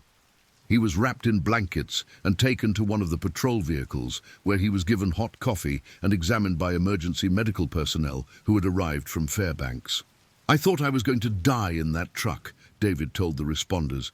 "I've been driving these roads for 8 years, and I've seen bears before, but nothing like this. That animal could have torn my truck apart if it had wanted to." While David was being attended to by medical personnel, the wildlife team began preparations for relocating the unconscious polar bear. The animal would need to be moved at least 50 miles away from the Dalton Highway to reduce the chance of another encounter with human activity.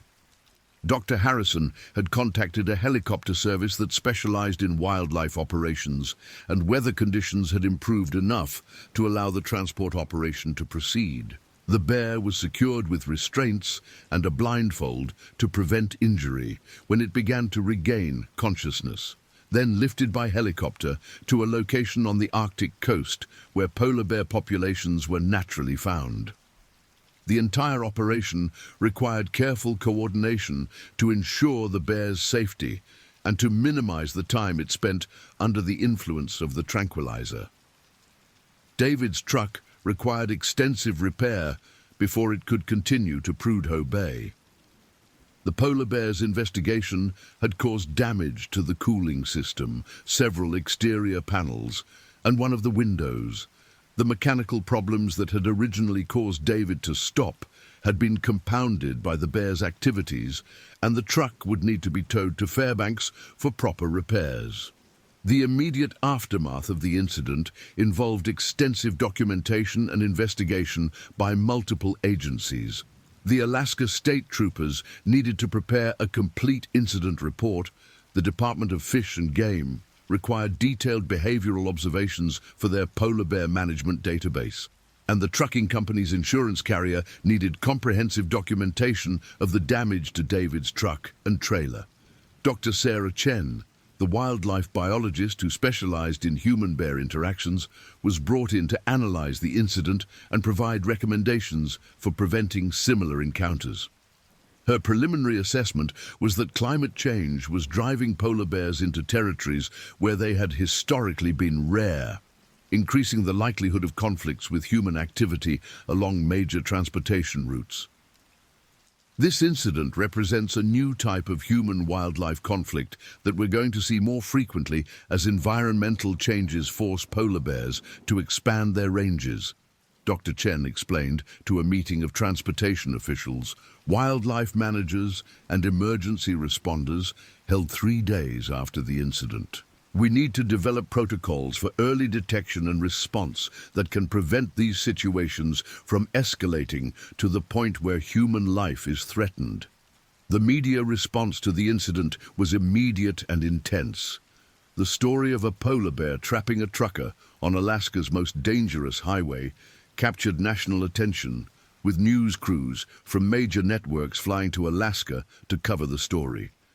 David found himself thrust into an unwanted spotlight, with reporters requesting interviews and wildlife documentarians proposing to film his return trip to the site of the encounter.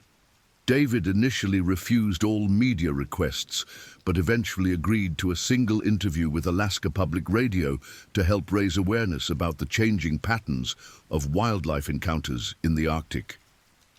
His description of the hours trapped in his cab while the polar bear circled his truck provided a first-hand account of an experience that few humans had survived. "People need to understand that Alaska is changing," David said during the radio interview. "The weather patterns are different, the wildlife is behaving differently, and we need to adapt to these changes if we want to continue working safely in remote areas. I was lucky that the bear didn't try harder to get into my truck, and I was lucky that help arrived when it did."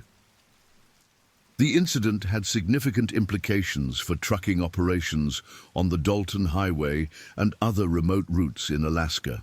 Trucking companies began requiring drivers to carry satellite emergency beacons that could summon help even in areas without cell phone coverage.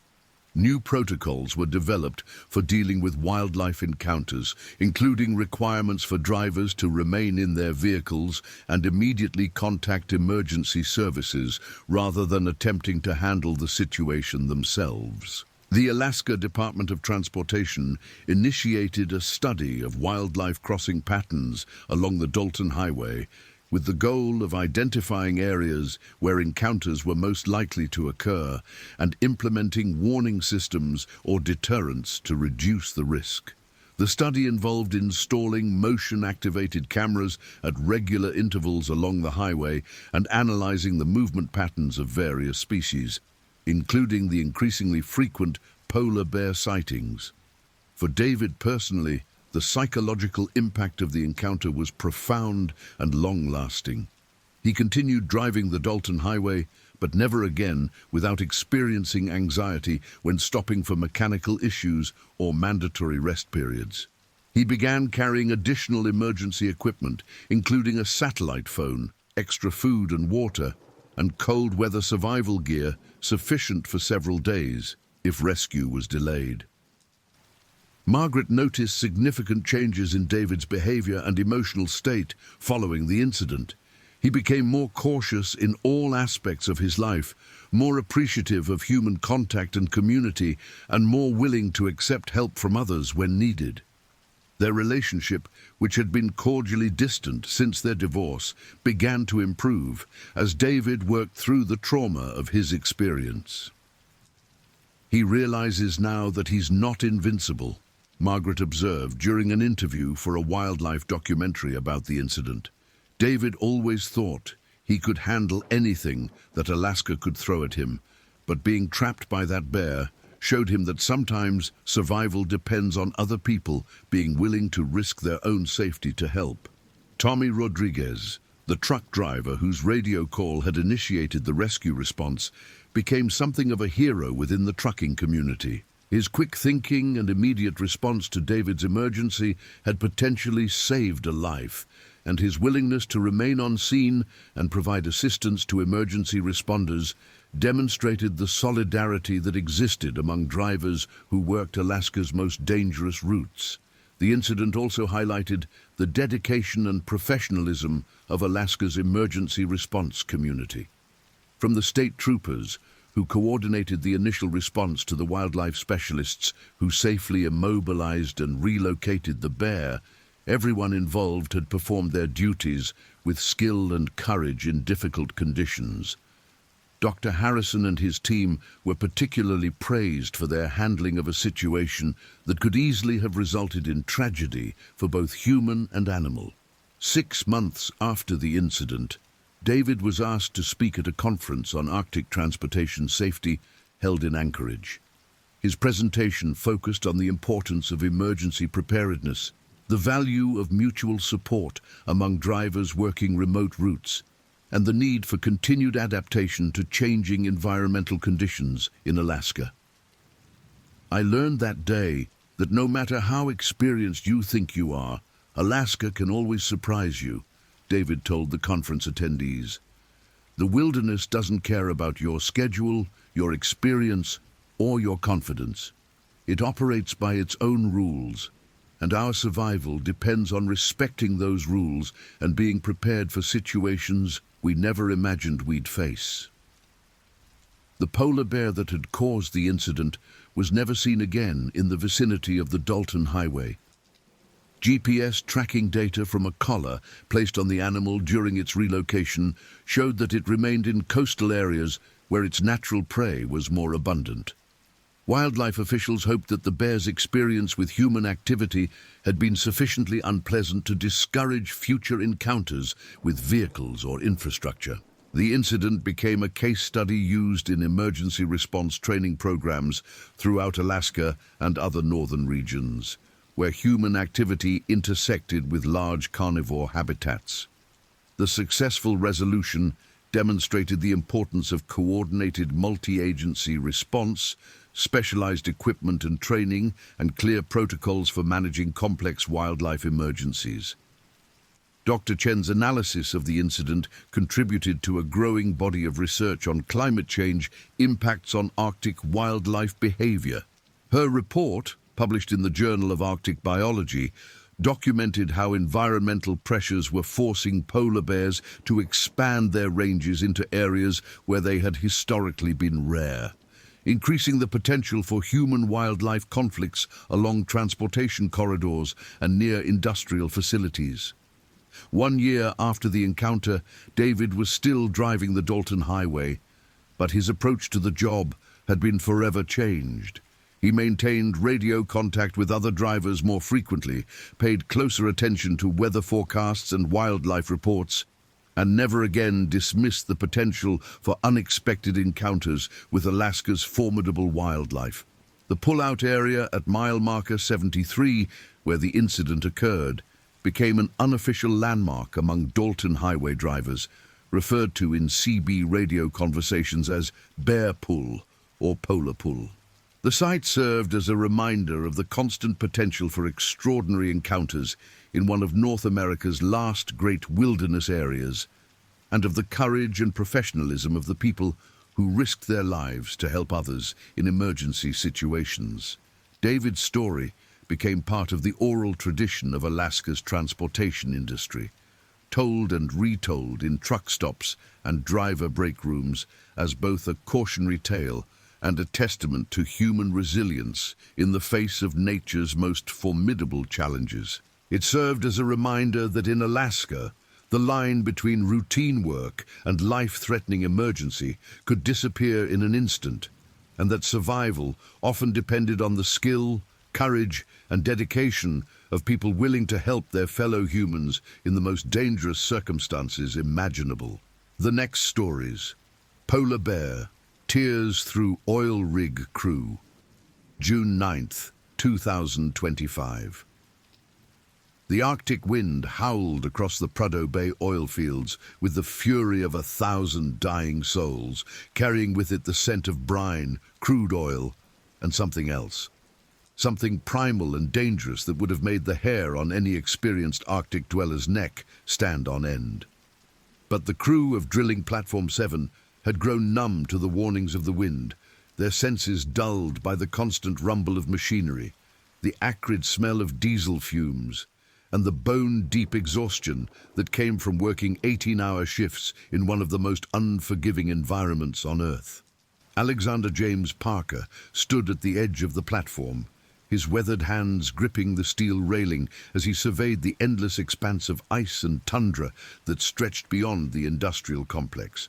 At 41, Alex had spent nearly 2 decades working oil rigs from the Gulf of Mexico to the North Sea, but nothing had prepared him for the haunting isolation of Alaska's North Slope.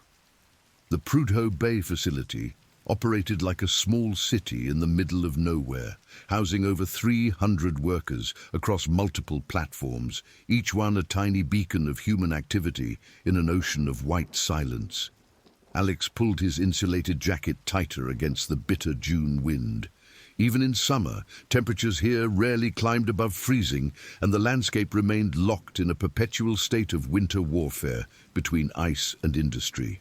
The facility's floodlights created islands of harsh illumination against the polar twilight that never quite became day or night during the Arctic summer months. Behind him, the familiar sounds of the drilling operation provided a mechanical heartbeat to the otherwise alien environment. The mud pumps churned with rhythmic precision, their diesel engines generating enough noise to mask the approach of almost anything across the frozen ground. Steam rose from heated buildings and equipment, creating ghostly wisps that danced in the artificial light before being torn away by the relentless wind. "Parker, you're needed in the doghouse!" Alex turned to see Marcus Thompson jogging toward him, his safety vest bright orange against the industrial backdrop. Marcus, 28, had been working the slope for just 6 months, but he'd already earned a reputation as one of the most reliable roughnecks on the crew. His boyish face bore the weathered look of someone who'd aged years in just half a year of Arctic work, and his eyes held the 1,000-yard stare that eventually came to everyone who spent too long staring into the endless white void. "What's the situation?" Alex called back, his breath forming clouds that were immediately snatched away by the wind.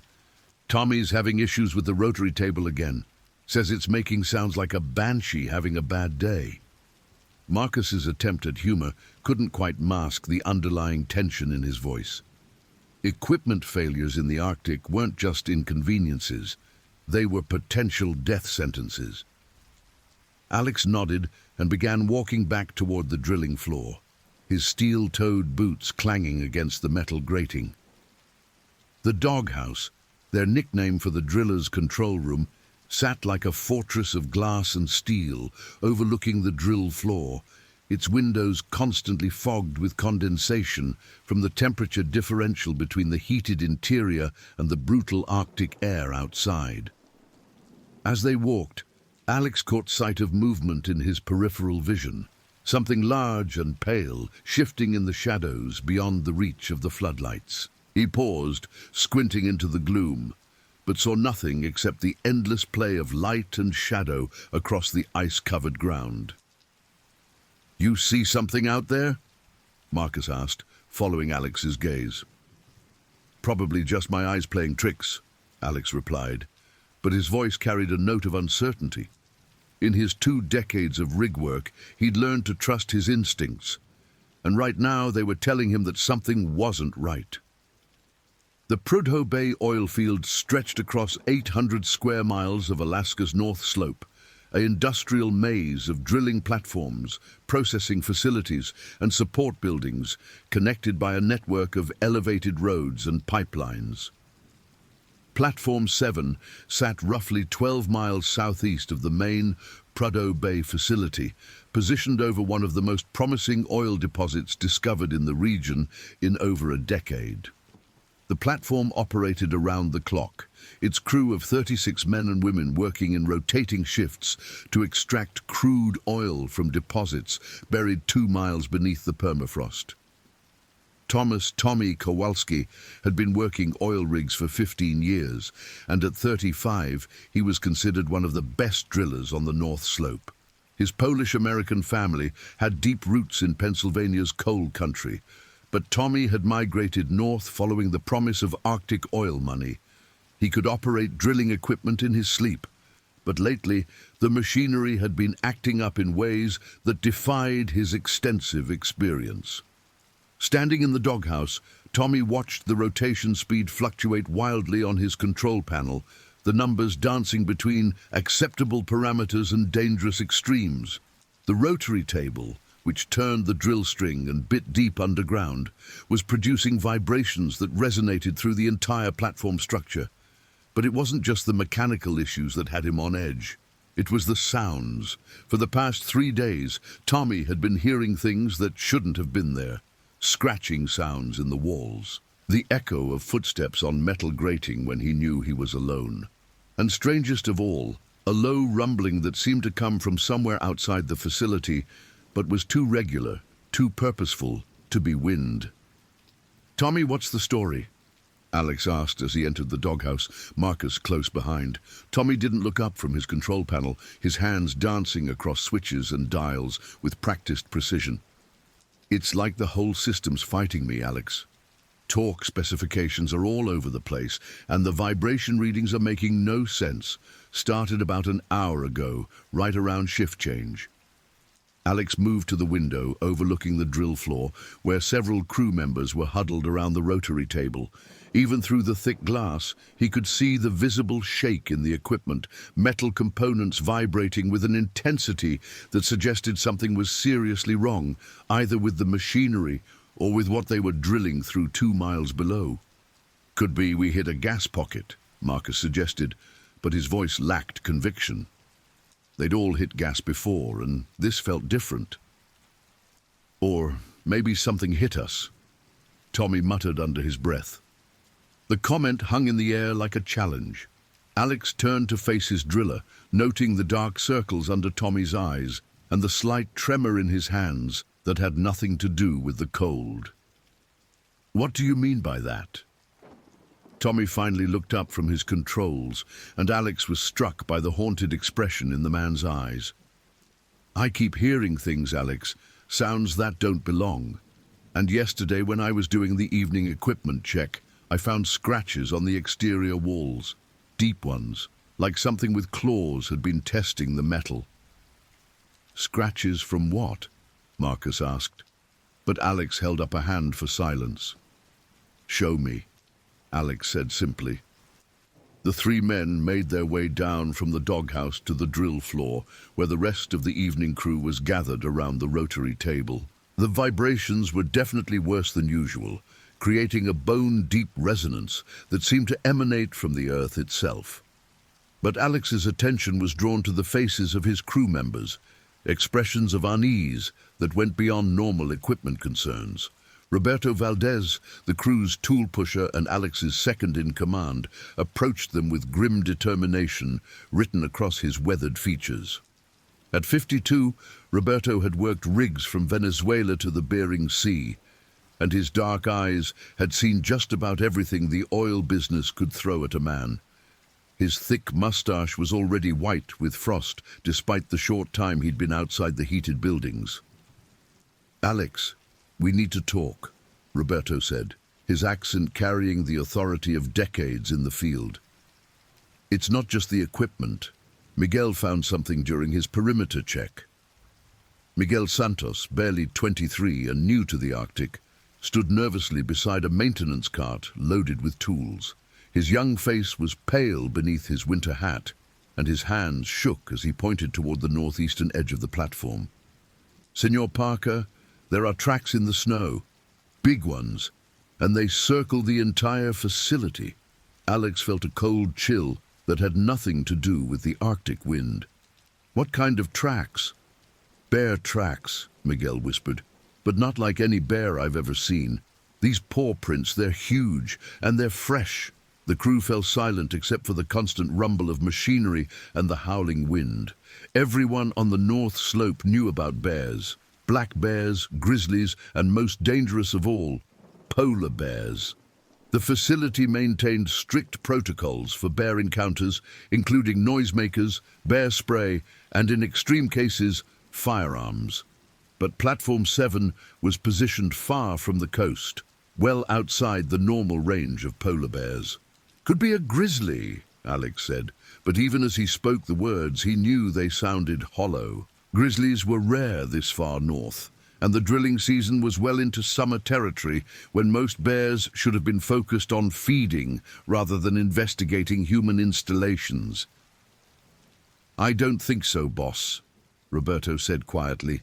"Miguel, show him what else you found." Miguel reached into his jacket and pulled out what looked like tufts of white fur, each strand several inches long and coarse to the touch. "Found this caught on the razor wire around the perimeter fence, and there's more." He led them to the northeastern corner of the platform, where the industrial lighting cast long shadows across the ice-covered ground. The fence here was 12 feet high, topped with razor wire, and designed to keep out both human intruders and wildlife. But someone or something had clearly been testing its integrity. The scratches Tommy had mentioned were immediately visible, deep gouges in the metal fence posts that looked like they'd been made by claws the size of railroad spikes. The marks were fresh, free of rust or weatherwear, and they extended higher up the fence than any normal bear should have been able to reach. But it was the tracks that made Alex's blood run cold. They were definitely bear tracks, but enormous, easily twice the size of any black bear or grizzly print he'd ever seen. The paw pads alone were nearly 12 inches across, and the claw marks extended another 4 inches beyond that. The prints formed a rough circle around the entire facility, as if something had been methodically investigating every aspect of their operation. "When did you first notice these?" Alex asked, his voice carefully controlled. "This morning during the 6 a.m. perimeter check," Miguel replied. "But Senor Parker, that's not the strangest thing. The tracks, they don't lead away from here. They just circle and circle, like whatever made them is still out there, watching." Dr. Sarah Chen had been Platform 7's medical officer for just 3 months, but her background in emergency medicine and wilderness survival made her uniquely qualified for Arctic operations. At 34, she'd already worked in remote medical facilities from Alaska to Antarctica, drawn by a combination of adventure-seeking and a genuine desire to provide medical care in places where it was desperately needed. Her medical facility on Platform 7 was state-of-the-art, equipped to handle everything from minor injuries to major trauma cases. But as she reviewed her emergency protocols that evening, Sarah couldn't shake the feeling that she should be preparing for something more serious than the typical industrial accidents and cold weather injuries she'd been treating. The radio in her medical bay crackled to life. "Doc Chen, this is Parker. I need you to review our bear encounter protocols. We might have a situation developing." Sarah set down her medical journals and reached for the radio. "Copy, Alex.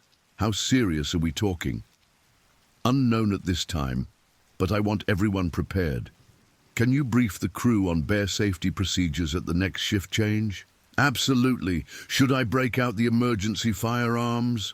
There was a pause before Alex's voice came back, and Sarah could hear the tension in it. "Not yet, but make sure they're accessible. And Doc, maybe review your trauma protocols while you're at it." Sarah's medical training included extensive experience with animal attack injuries, including several cases involving bear maulings in remote Alaska locations.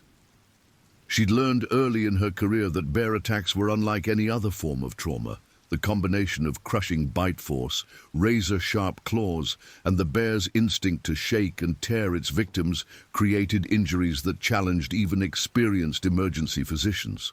As she pulled out her bear safety materials, Sarah couldn't help but remember her first bear attack case, 3 years earlier at a hospital in Anchorage.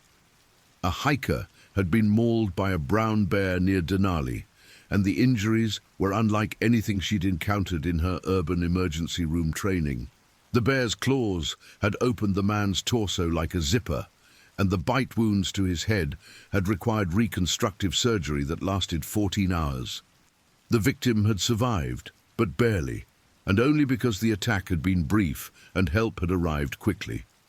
Sarah had learned that bear attacks fell into several categories: defensive attacks by surprise mothers with cubs, predatory attacks by hungry bears, and the rarest and most dangerous category, aggressive attacks by bears that had specifically targeted humans as prey. David Kim, the platform's communications specialist, was wrapping up his evening equipment checks when his radio array began picking up unusual signals. At 29, David had spent 5 years working communications for remote facilities. But the Arctic presented unique challenges that tested even his considerable technical skills. The aurora borealis created constant interference with radio communications, and the extreme temperatures played havoc with electronic equipment. But tonight, his equipment was detecting something different. Low-frequency sounds that seemed to be originating from somewhere near the platform itself. "That's weird," David muttered to himself as he adjusted his receiving equipment. The sounds weren't quite animal vocalizations, but they weren't mechanical either. They occurred in regular patterns, almost like a form of communication, and they seemed to be getting closer. David had grown up in Anchorage and was familiar with Alaska wildlife sounds, but these didn't match anything in his experience. They were too low and resonant to be wolves, too regular to be wind, and too organic to be equipment noise. Whatever was making these sounds was large, and it was deliberately trying to communicate something. He recorded several minutes of the audio before switching to his external cameras. Platform 7 maintained a comprehensive surveillance system with infrared cameras positioned around the perimeter to monitor for both security threats and wildlife encounters. But as David cycled through the camera feeds, he noticed that several of the external units were showing nothing but static. "That's not good," he said, reaching for his radio to contact the maintenance crew. But before he could make the call, one of the functioning cameras caught movement in its field of view. Something large and pale was moving just beyond the reach of the platform's floodlights, staying carefully in the shadows, but clearly investigating the facility's perimeter. David leaned forward, squinting at the grainy image on his monitor. The shape was definitely animal, but it was huge, much larger than any bear he'd ever seen, and its movement patterns were wrong. Instead of the lumbering gait typical of bears, This creature moved with fluid, purposeful precision, like a predator that had spent considerable time studying its prey. As David watched, the shape paused directly in front of one of the disabled cameras, and for just a moment he caught a glimpse of pale fur and dark eyes that seemed to reflect the distant lights of the platform. Then the creature was gone, vanishing into the Arctic darkness as if it had never been there at all. Jennifer Walsh had been working as a petroleum engineer on the North Slope for 8 years, making her one of the most experienced technical specialists on Platform 7. At 36, she'd earned a reputation for being able to diagnose and solve complex drilling problems that stumped engineers with decades more experience. But the data she was seeing on her computer screens tonight defied logical explanation. "This makes no sense," Jennifer muttered as she scrolled through pressure readings and geological surveys from the active drill site. According to her instruments, they were drilling through stable rock formations at a depth of just over 2 miles. But the pressure readings were fluctuating wildly, as if something was interfering with the drill string from below. More puzzling were the acoustic readings. The drilling operation generated constant noise that traveled down the drill string and back up through the rock formations, creating a detailed picture of what they were drilling through. But tonight, the acoustic data showed something impossible: empty spaces in solid rock, as if there were caverns or passages where none should exist. Jennifer had seen similar readings before, but only in areas with significant geological activity or underground water systems. The permafrost of Alaska's North Slope was notoriously stable, with rock formations that had remained unchanged for millions of years, yet her instruments were suggesting that something was moving in the rock layers 2 miles beneath their feet. She was so focused on her computer screens that she almost missed the sound from outside, a low rumbling that seemed to vibrate through the building's steel framework. Jennifer looked up from her workstation and listened carefully. The sound came again, longer this time, and definitely not mechanical. Moving to the window of her technical office, Jennifer peered out into the Arctic twilight. The platform's floodlights created harsh pools of illumination against the darkness.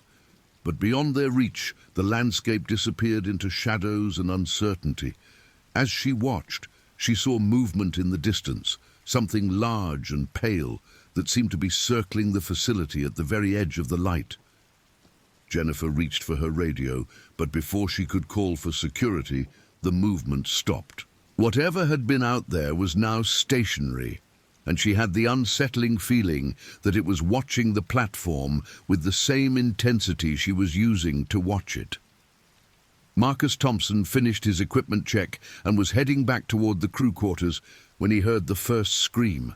It came from the direction of the drill floor, high-pitched and terrified, cutting through the industrial noise like a knife through silence. Marcus broke into a run, his boots slipping on the ice-covered walkways as he raced toward the source of the sound. The drill floor was in chaos when he arrived. Several crew members were backing away from the northeastern edge of the platform, their faces pale with terror. Miguel Santos was pointing toward the darkness beyond the floodlights, his hand shaking as he tried to speak. "It's out there," Miguel gasped. "Dios mío, it's huge." Alex Parker was already on the scene, his radio in one hand and a powerful flashlight in the other. "Everyone calm down. What exactly did you see?" "A bear," said James Mitchell, a roughneck from Texas who'd been working the slope for 2 years. "But not like any bear I've ever seen. This thing was standing on its hind legs, and it had to be 10 feet tall, maybe more." "Bears stand up all the time," Alex replied, but his voice lacked conviction. "They do it to get a better look at something." "Not like this," James insisted. "This thing was just standing there perfectly still, like it was studying us. And when Tommy shined his work light on it, it didn't run. It just looked at us and then it smiled." "Bears don't smile," Roberto said, but his voice was quiet and uncertain. "This one did," Tommy Kowalski said, his face pale. I swear on my mother's grave, that thing looked right at me and smiled, like it knew something we didn't. Alex raised his flashlight and swept it across the area where the crew had seen the bear. The beam penetrated perhaps 50 yards into the darkness before being swallowed by the Arctic night. For several long seconds there was nothing but wind and machinery noise. Then the light caught something, a reflection from two large eyes, positioned much higher off the ground than any normal bear's eyes should be. The eyes watched them steadily, unblinking and intelligent, before disappearing back into the darkness. "Everyone back inside," Alex ordered, his voice carrying the authority of command. "Right now, this is not a drill." Dr. Sarah Chen was reviewing trauma protocols when the emergency alert sounded throughout the facility. The harsh electronic tone meant all personnel were to report to designated safe areas immediately.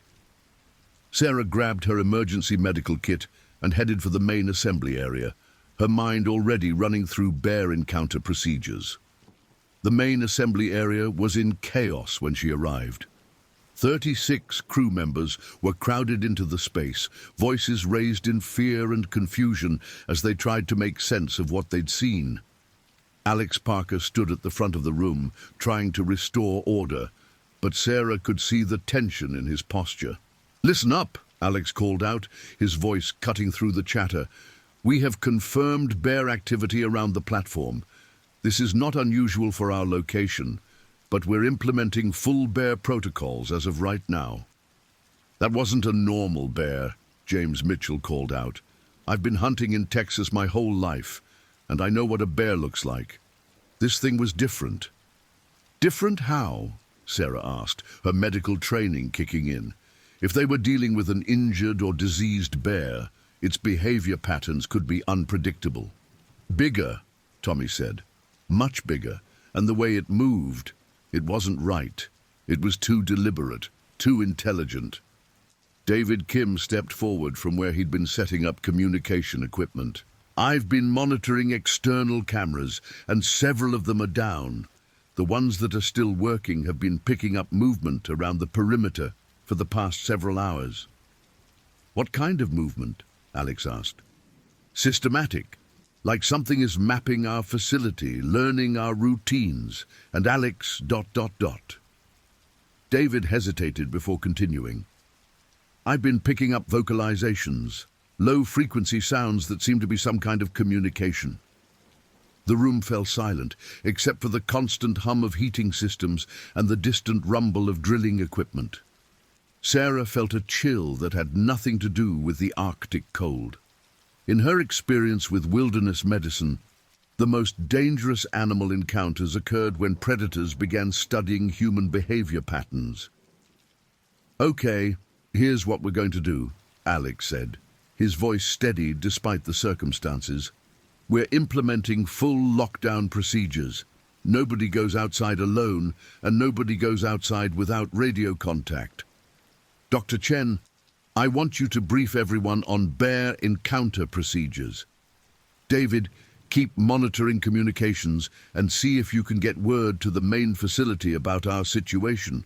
"Already tried," David replied grimly. "All external communications are down. We're on our own until the morning shift arrives." That was when the lights went out. The platform was plunged into absolute darkness for perhaps 3 seconds before emergency lighting kicked in, bathing everything in an eerie red glow. But in those 3 seconds of darkness, everyone in the assembly area heard the same thing, the sound of something large moving on the metal grating outside the building.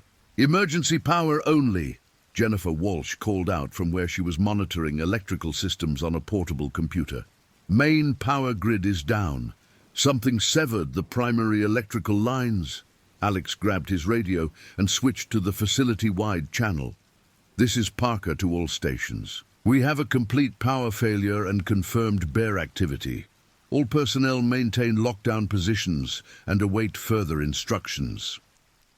The radio crackled with static, but no responses came back. Either the radio system was down, or there was nobody left to respond. Roberto Valdez moved to one of the windows and peered out into the red-lit darkness. "Alex, you need to see this."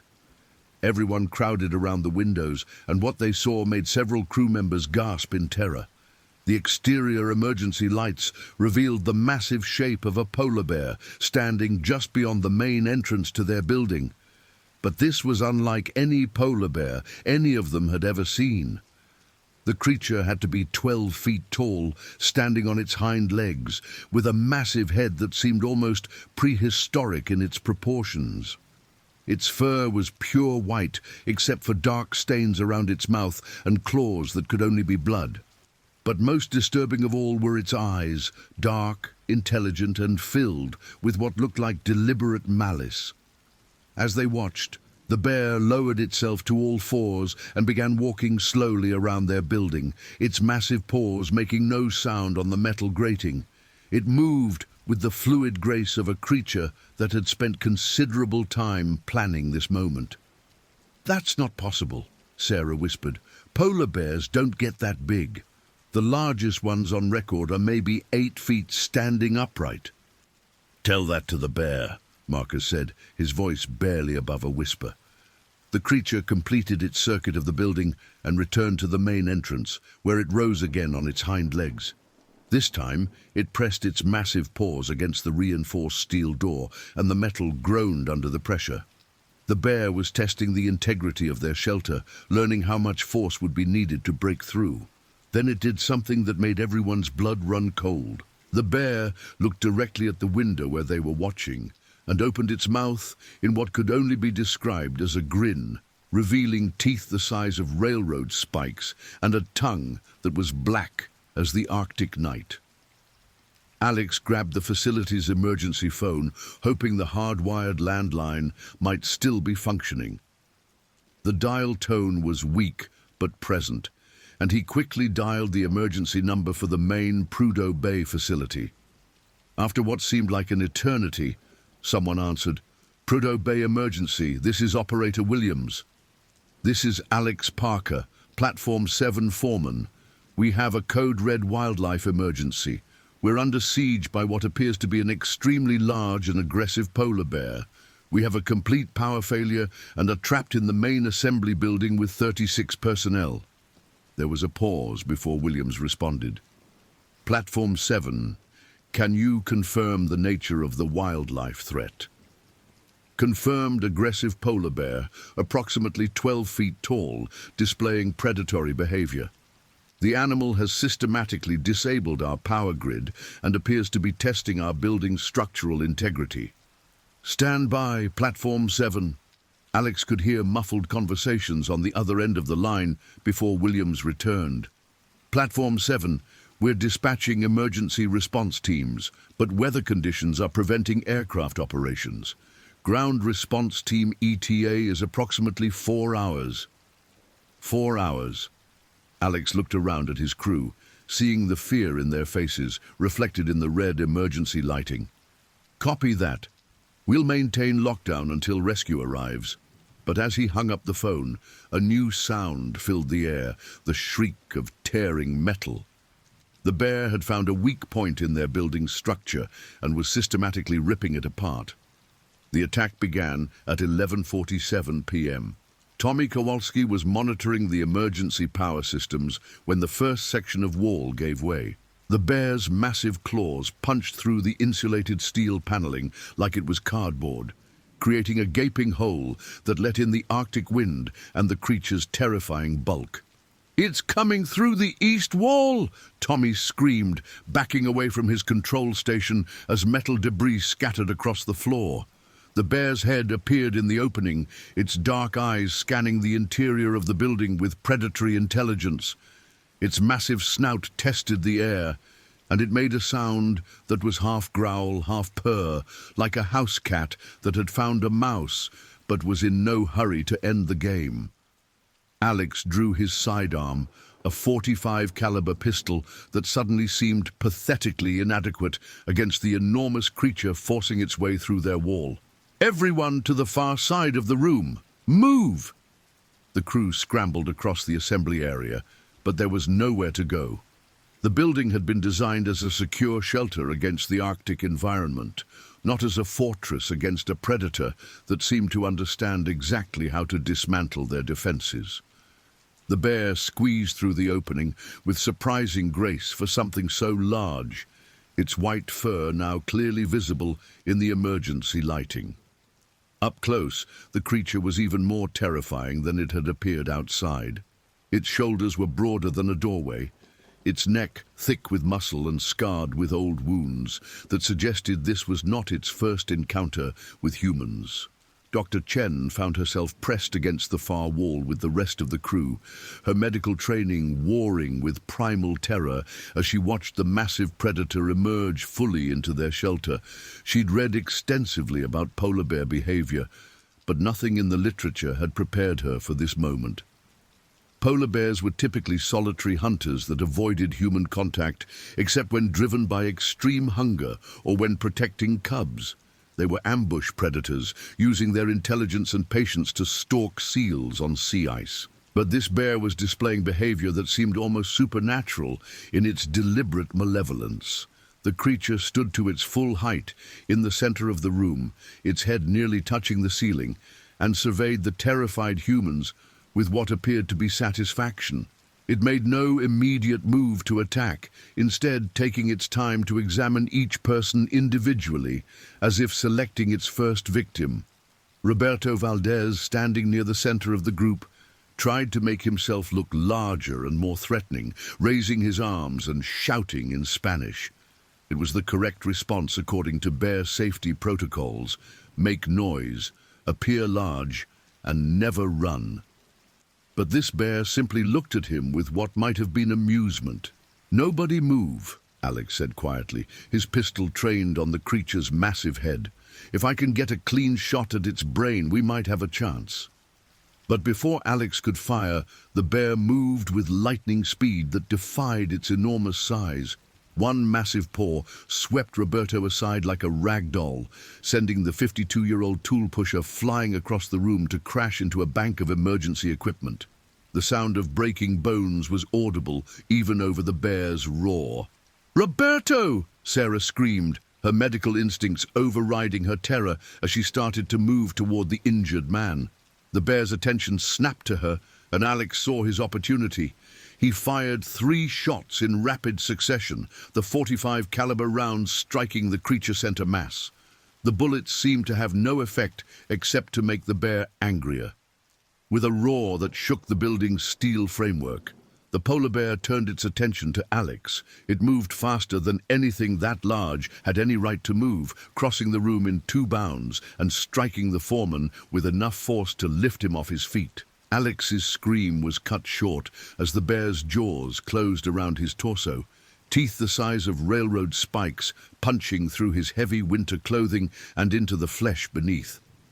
The creature lifted Alex off the ground and shook him like a dog with a chew toy, blood spattering across the emergency lighting and the terrified faces of the watching crew.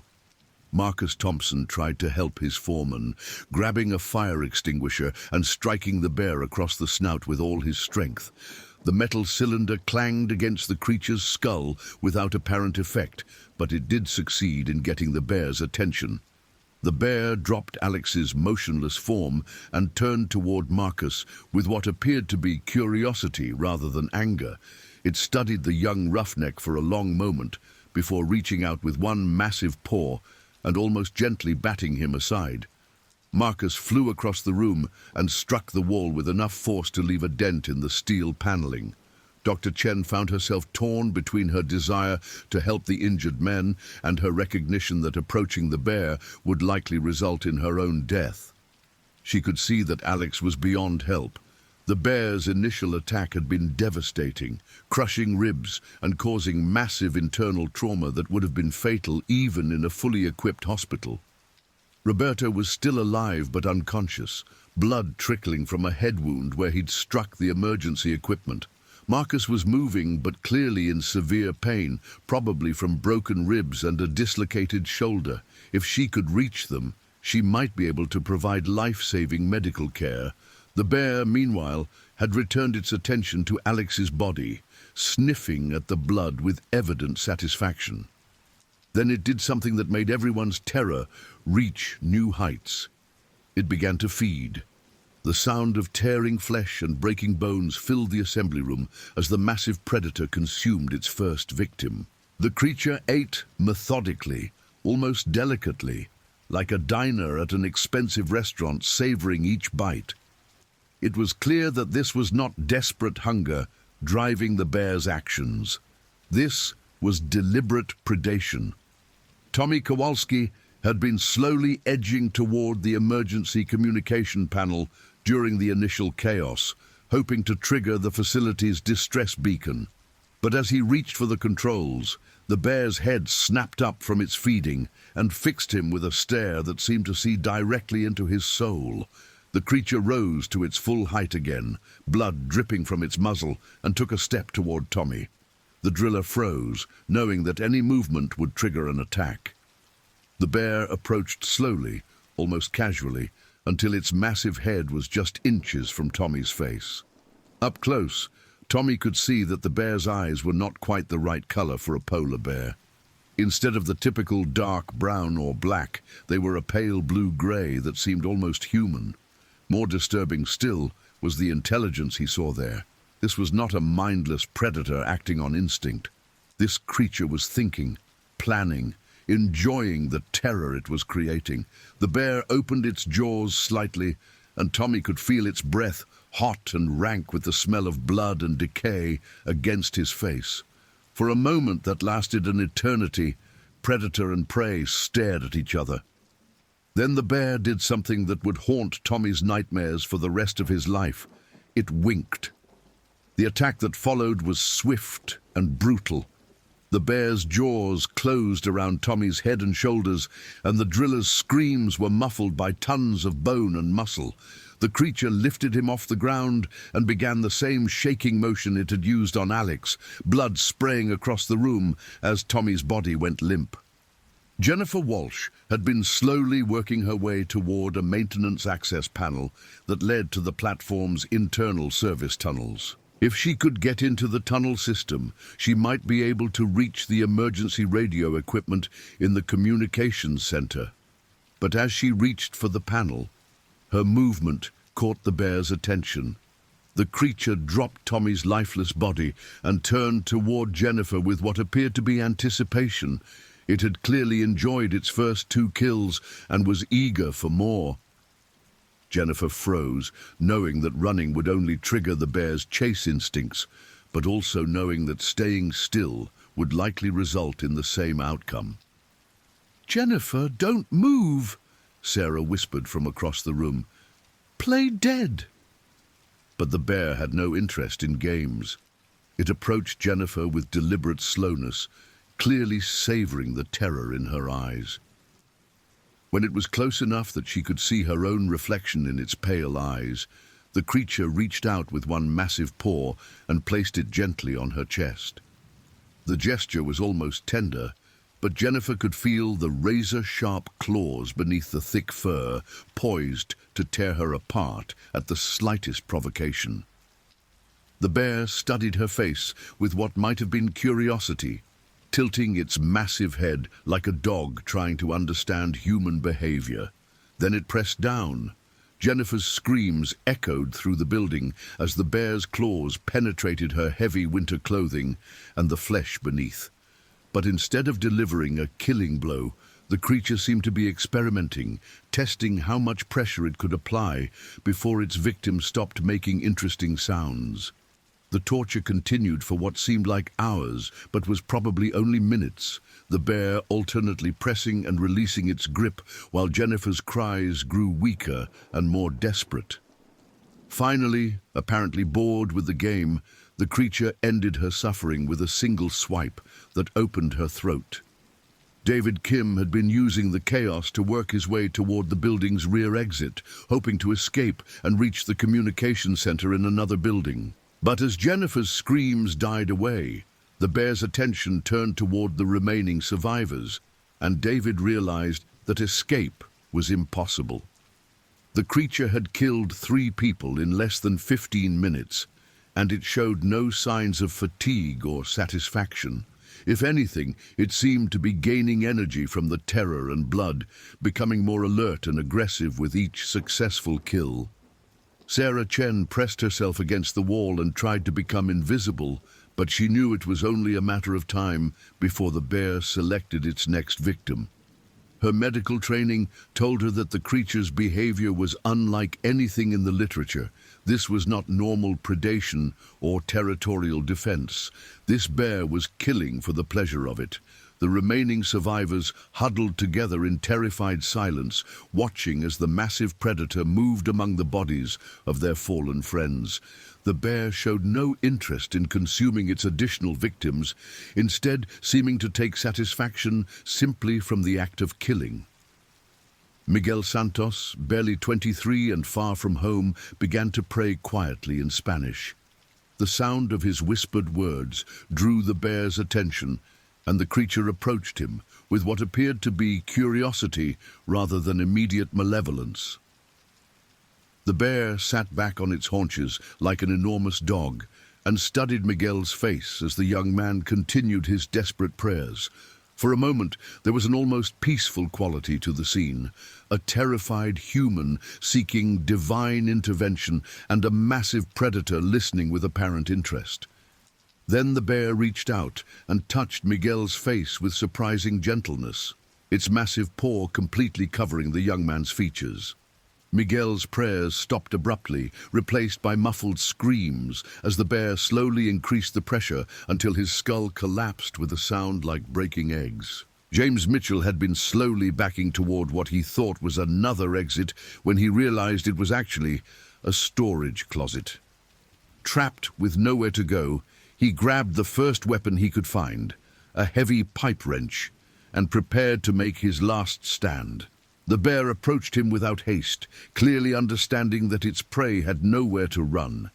James swung the wrench with all his strength, striking the creature across the snout and drawing a roar of annoyance rather than pain. The bear batted the tool aside with casual strength and seized James by the throat.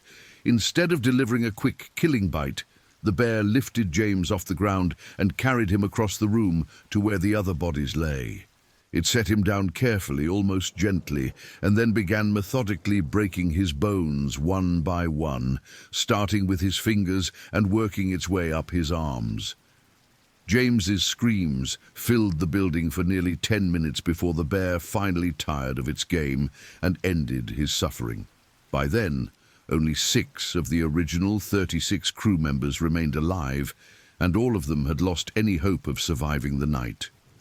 Dr. Sarah Chen watched the systematic slaughter with the detached horror of someone whose mind had retreated from a reality too terrible to process. Her medical training allowed her to catalogue the bear's methods with clinical precision, even as her human heart broke at the sight of her colleagues' deaths. The creature was not simply killing, it was experimenting. Each attack was different, as if the bear was testing various methods of causing pain and terror. It showed particular interest in the sounds its victims made, often pausing in its attacks to listen to screams and pleas with apparent fascination. Marcus Thompson had regained consciousness, but was unable to move due to his injuries from being thrown against the wall. He lay in a pool of his own blood, watching helplessly as the bear continued its methodical destruction of the crew. When the creature finally approached him, Marcus had no strength left to resist. But instead of killing him immediately, the bear seemed to recognize that this victim was already dying from internal injuries. It studied Marcus's face with what might have been disappointment before moving on to find more entertaining prey. David Kim tried to hide behind an overturned desk, but the bear's superior senses easily located him. The creature approached his hiding place slowly, clearly enjoying the anticipation. When it finally dragged him out into the open, David was too terrified to scream. The bear held David up like a doll, examining him from various angles with the curiosity of a child with a new toy. Then it began its final game, tossing David back and forth between its massive paws like a cat playing with a mouse. The game ended when David's neck snapped during a particularly vigorous throw. Roberto Valdez regained consciousness just in time to see the bear approaching him for the second time. His earlier injuries had left him unable to move, but his mind was clear enough to understand that his death was imminent. He tried to speak, to offer some final words of defiance or prayer, but his damaged ribs made it impossible to draw enough breath. The bear seemed to understand his intentions and waited patiently while Roberto struggled to find his voice. When the older man finally managed to whisper, "Vaya con Dios," to the remaining survivors, the bear almost seemed to nod in acknowledgement before crushing his skull between its jaws. By 1:23 a.m., only 3 people remained alive in the assembly building. Dr. Sarah Chen, who had somehow avoided the bear's attention by remaining perfectly still against the far wall. Miguel's younger brother, Carlos Santos, who had been working in another part of the building when the attack began, and Jennifer Walsh's assistant engineer, Kevin Murphy, who had been hiding in a maintenance closet since the first wall breach. The bear sat in the center of the room among the bodies of its victims, blood dripping from its muzzle as it surveyed its handiwork. The creature showed no signs of fatigue, despite having killed over 30 people in less than 2 hours. If anything, it appeared more alert and aggressive than when the attack had begun. Sarah realized that the bear was not finished with them. It had saved them for last for some specific purpose, and she had a terrible suspicion about what that purpose might be. The creature's behavior suggested a level of intelligence and planning that went far beyond normal animal instincts. As if reading her thoughts, the bear rose to its full height and approached her hiding place. Sarah pressed herself harder against the wall, but there was nowhere to go. The creature towered over her, its pale eyes studying her face with unmistakable intelligence. The bear reached out and touched her cheek with one massive claw, the gesture almost tender despite the razor sharpness that had killed so many of her friends. Sarah felt a warm trickle of blood where the claw broke her skin, but the bear was being careful not to cause serious injury. Then the creature did something that confirmed Sarah's worst fears about its intelligence. It spoke. The word was barely recognizable, distorted by the bear's inhuman vocal cords and massive jaw structure, but it was unmistakably human language. Doctor. Sarah's mind reeled at the impossibility of what she was experiencing. Bears couldn't speak. The vocal apparatus was completely wrong, the brain structure incapable of processing human language. Yet this creature had somehow identified her profession and addressed her directly. "You understand me?" Sarah whispered, her scientific curiosity overriding her terror. The bear's response was a nod, a distinctly human gesture that no normal bear would ever make. Then it spoke again, the words clearer this time. "Help me." "Help you?" Sarah's voice cracked with confusion and fear. "Help you with what?" Instead of answering, the bear moved away from her and approached the maintenance closet where Kevin Murphy was hiding. It tore the door off its hinges with casual strength and dragged the terrified engineer out into the open. Kevin was barely 25, fresh out of engineering school and completely unprepared for the nightmare he'd witnessed. He couldn't even scream as the bear held him up for Sarah to examine, his voice lost to shock and terror. "Look!" the bear commanded, its voice becoming more articulate with each word. Sarah forced herself to look at Kevin, and what she saw made her gasp in horror. The young engineer's body was covered with strange marks, not claw wounds or bite marks, but something else entirely, symbols or patterns that had been carved into his flesh with surgical precision. "What did you do to him?" Sarah whispered. "Learning," the bear replied. "Teaching." The creature set Kevin down carefully, almost gently, but kept one massive paw on his chest to prevent escape. Then it looked directly at Sarah with those pale, too intelligent eyes. "You fix," it said simply. Sarah's medical training warred with her horror as she realized what the bear was asking. It wanted her to treat Kevin's wounds, not to save his life, but to keep him alive for further experimentation. The creature was using her medical knowledge to extend its torture of the young engineer. "I won't," Sarah said, finding courage she didn't know she possessed. "I won't help you hurt him." The bear's response was swift and terrible. It pressed down on Kevin's chest until his ribs cracked audibly, then looked at Sarah with unmistakable meaning. It would continue hurting Kevin until she agreed to help. "Stop!" Sarah screamed. "I'll help! Just stop hurting him!" The bear released the pressure slightly but kept its paw in place. "Fix," it repeated. Sarah approached Kevin with trembling hands, her mind racing as she tried to understand what was happening. The marks on Kevin's body were unlike anything she'd ever seen. Too precise to be random violence, too purposeful to be simple sadism. They almost looked like surgery, she whispered, the realization hitting her like a physical blow. "You're performing surgery." The bear's pale eyes fixed on her with what might have been approval. "Teaching," it said again. Sarah's hands shook as she examined Kevin's wounds more closely. The cuts were indeed surgical in their precision, following anatomical landmarks with an accuracy that suggested detailed knowledge of human physiology.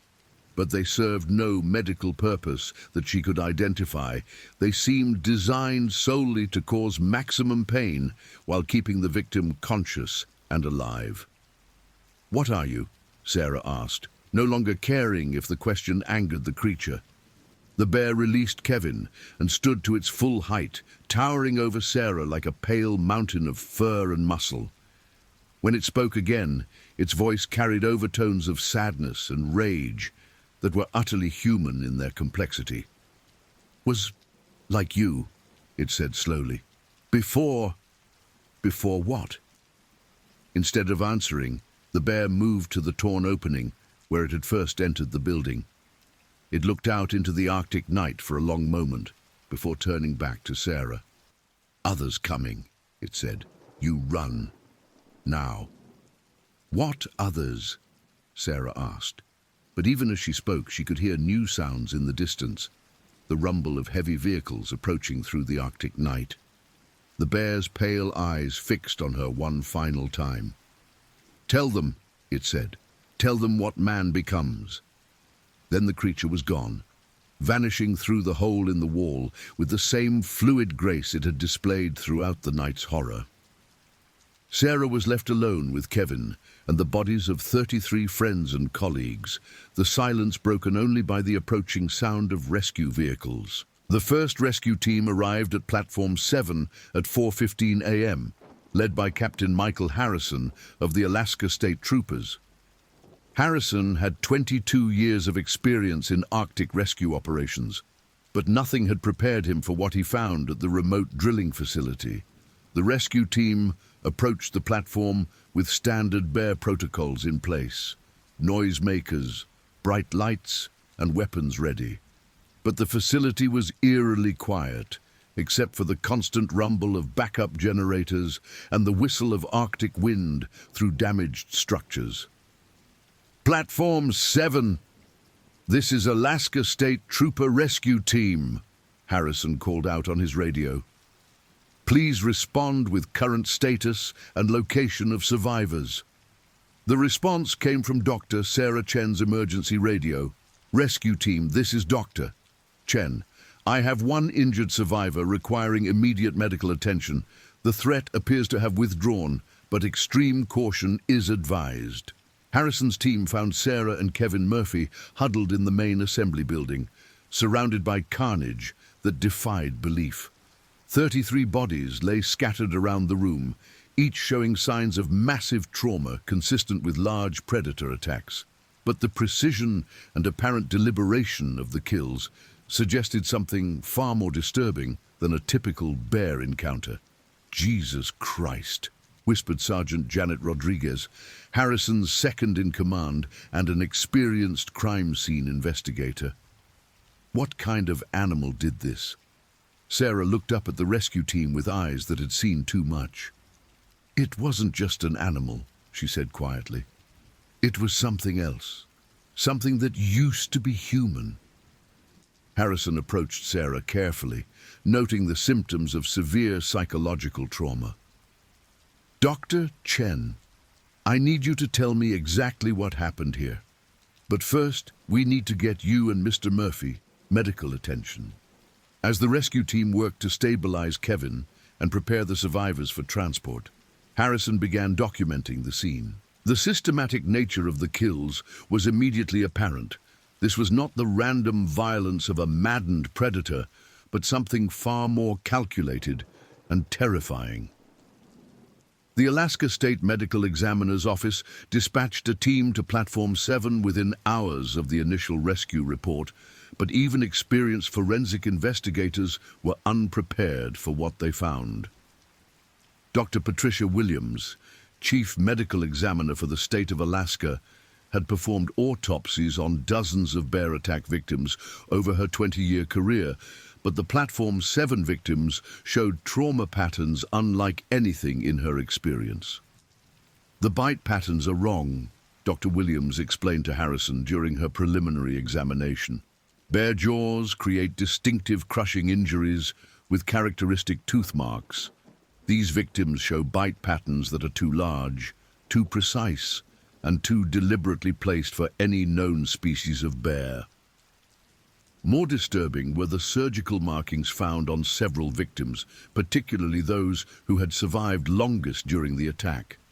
The cuts were made with a precision that suggested detailed anatomical knowledge and access to sharp instruments that no bear possessed.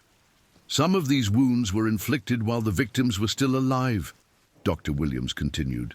"The bleeding patterns and tissue response indicate deliberate torture rather than predatory feeding behavior.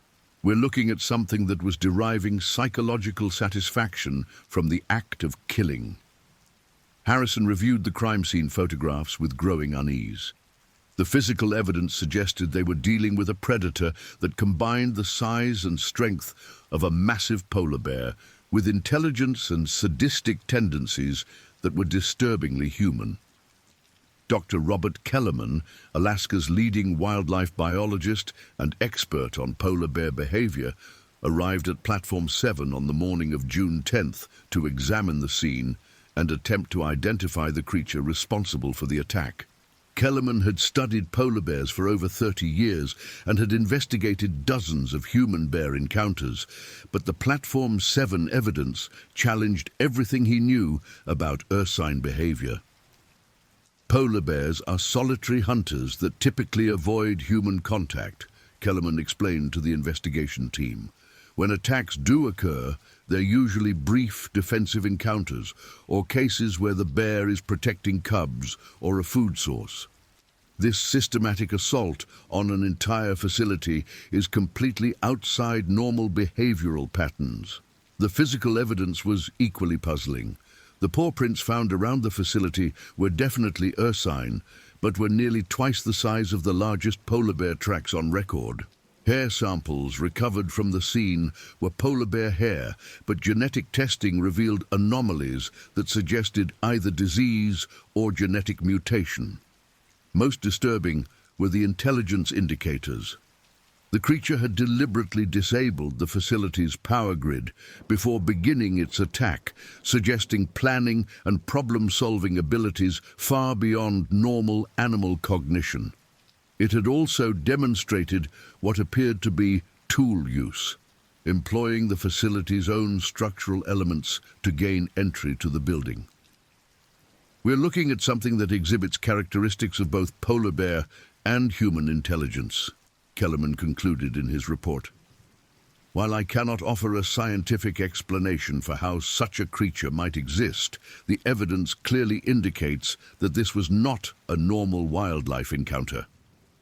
The FBI's Behavioral Analysis Unit became involved in the Platform 7 investigation when initial reports suggested possible human involvement in the killings. Special Agent Diana Foster, who specialized in serial killer behavior patterns, flew to Alaska to examine the evidence and interview the survivors. Foster's analysis of the crime scene confirmed the systematic nature of the attacks and the psychological torture elements that characterized the murders. The perpetrator demonstrated clear sadistic tendencies and what appears to be experimental behavior, she reported.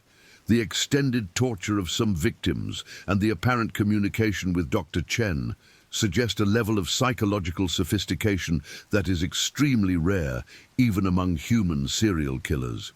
However, Foster's investigation hit a wall when the physical evidence clearly indicated a non-human perpetrator. The size and strength requirements for the attacks, combined with the biological evidence recovered from the scene, made human involvement impossible. We're dealing with something that exhibits human psychological patterns, but possesses physical capabilities that no human could match, Foster concluded. This case challenges our fundamental understanding of predator behavior and criminal psychology. Dr. Sarah Chen spent 6 weeks in psychiatric care at Providence, Alaska Medical Center, receiving treatment for severe post-traumatic stress disorder and survivor's guilt. Her initial accounts of the creature's apparent intelligence and ability to speak were initially dismissed as trauma-induced hallucinations, but corroborating physical evidence eventually forced investigators to take her testimony seriously. The bear knew things, Sarah told her psychiatrist, Dr. Michael Thompson, during one of their sessions. It understood human anatomy, it could plan and execute complex actions, and it derived pleasure from causing pain. But most disturbing of all, it claimed to have once been human itself. Dr. Thompson initially treated Sarah's accounts as delusions brought on by extreme trauma. But as the physical evidence from Platform 7 was analyzed, he began to reconsider. The surgical precision of some wounds, the systematic nature of the attacks, and the apparent communication with survivors suggested capabilities far beyond those of any known animal. Kevin Murphy, the only other survivor of the attack, remained in a catatonic state for several months following his rescue. When he finally began to respond to treatment, his accounts corroborated many of Sarah's statements about the creature's behavior and apparent intelligence. The media coverage of the Platform 7 incident was extensive but heavily censored.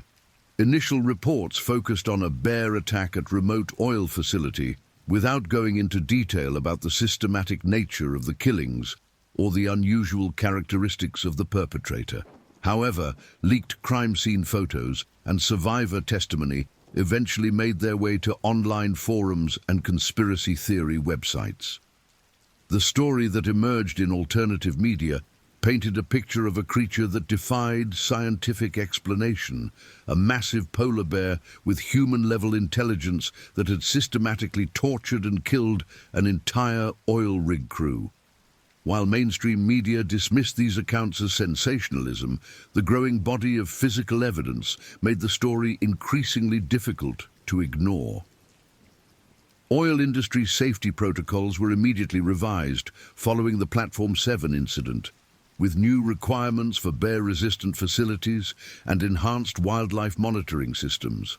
However, many industry insiders privately admitted that no reasonable safety measures could have prevented the type of attack that occurred at Platform 7.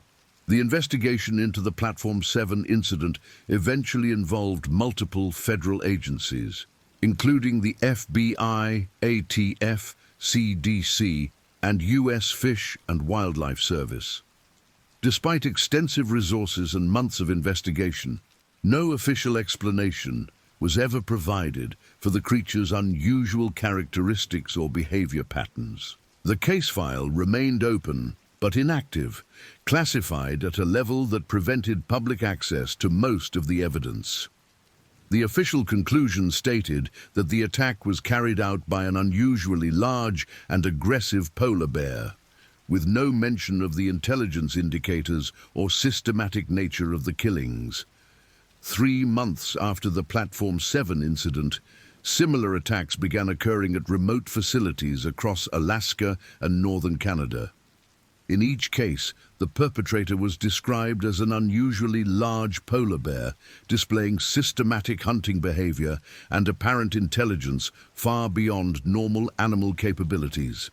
The Royal Canadian Mounted Police documented an attack on a research station in Nunavut that showed identical patterns to Platform 7, disabled power systems, systematic entry into secure buildings, and methodical killing of personnel with apparent psychological torture elements.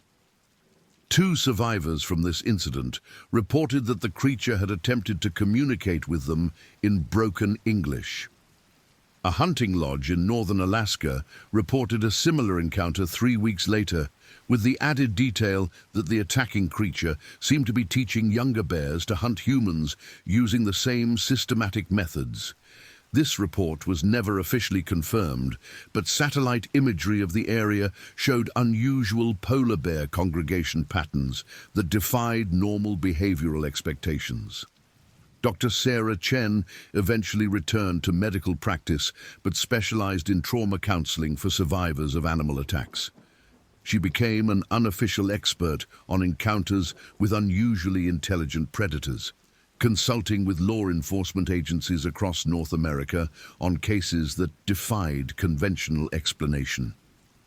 In her private notes, Sarah documented over 40 cases across Alaska and northern Canada that showed similar patterns to the Platform 7 attack. While each incident was officially classified as a standard wildlife encounter, the accumulating evidence suggested a growing population of creatures that combined polar bear physiology with human-level intelligence and psychological sophistication. "We're witnessing the emergence of a new type of predator," Sarah wrote in her unpublished research notes. These creatures retain the physical advantages of their ursine nature while possessing intellectual and emotional capabilities that make them uniquely dangerous to human populations. Most disturbing of all is their apparent ability to learn, adapt, and possibly reproduce their unusual characteristics. The Prudhoe Bay facility implemented new security measures following the Platform 7 incident, including enhanced perimeter monitoring, bear-resistant construction standards, and emergency protocols designed specifically for encounters with unusually intelligent predators. However, many workers reported increasing anxiety about working in remote Arctic locations, and several experienced personnel transferred to facilities in less isolated areas. Platform 7 itself was abandoned following the incident, with Schlumberger determining that the cost of rebuilding and implementing adequate safety measures exceeded the value of the oil reserves at that location. The facility remains empty, its buildings slowly being reclaimed by the Arctic environment, but local Inupiat communities report continued unusual bear activity in the area.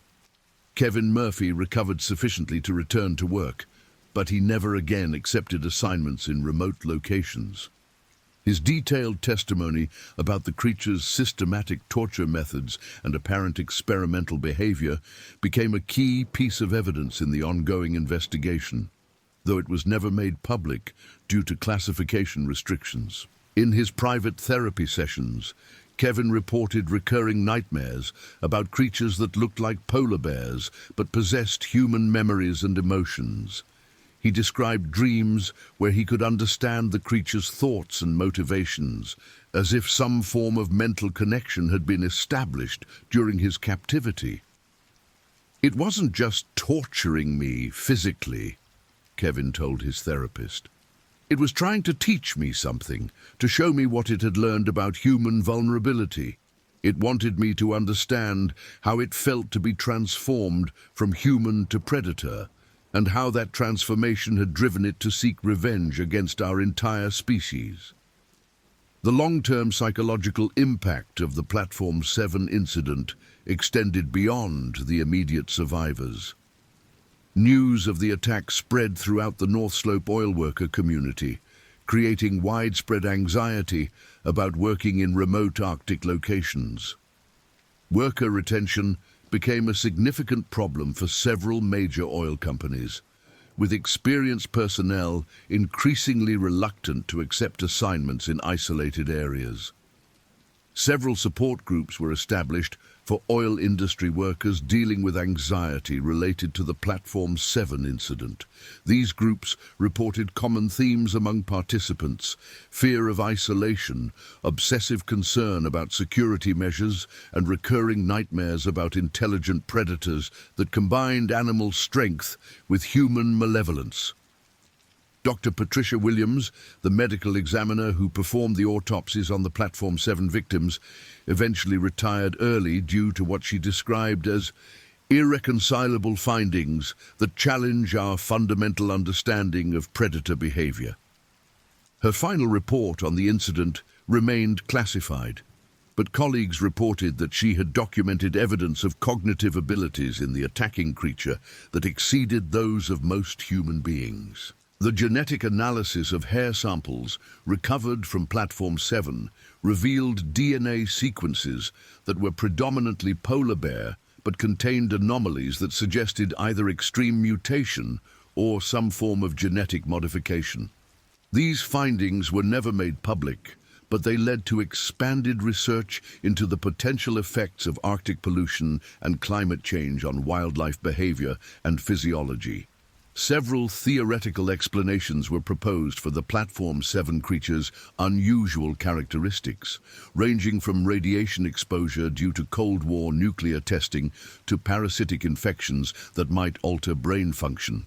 However, none of these theories could adequately explain the combination of enhanced intelligence, systematic behavior, and apparent retention of human memories described by survivors. The most disturbing theory, proposed by Dr. Kellerman in his classified final report, suggested that the creature might represent an evolutionary response to human encroachment on Arctic territories. According to this theory, extreme environmental pressure could have selected for polar bears with enhanced intelligence and adaptability, creating a new subspecies specifically adapted to hunting humans. 5 years after the Platform 7 incident, similar attacks had been documented across the Arctic region, with consistent patterns suggesting a growing population of unusually intelligent polar bear predators. The attacks showed increasing sophistication over time, with newer incidents displaying more complex planning and coordination between multiple creatures. The Canadian government implemented a classified monitoring program to track these incidents and coordinate international response efforts. The program, known only by its code designation Arctic Sentinel, involved cooperation between multiple national security agencies and represented the first official acknowledgement that the Platform 7 type incidents constituted a significant threat to human populations in remote areas. Despite extensive resources devoted to the investigation, no capture of a live specimen was ever achieved. The creatures demonstrated an ability to avoid human tracking efforts that suggested not only intelligence, but active countermeasures against detection and capture. Several attempted captures resulted in additional human casualties, leading to a policy of avoidance rather than confrontation.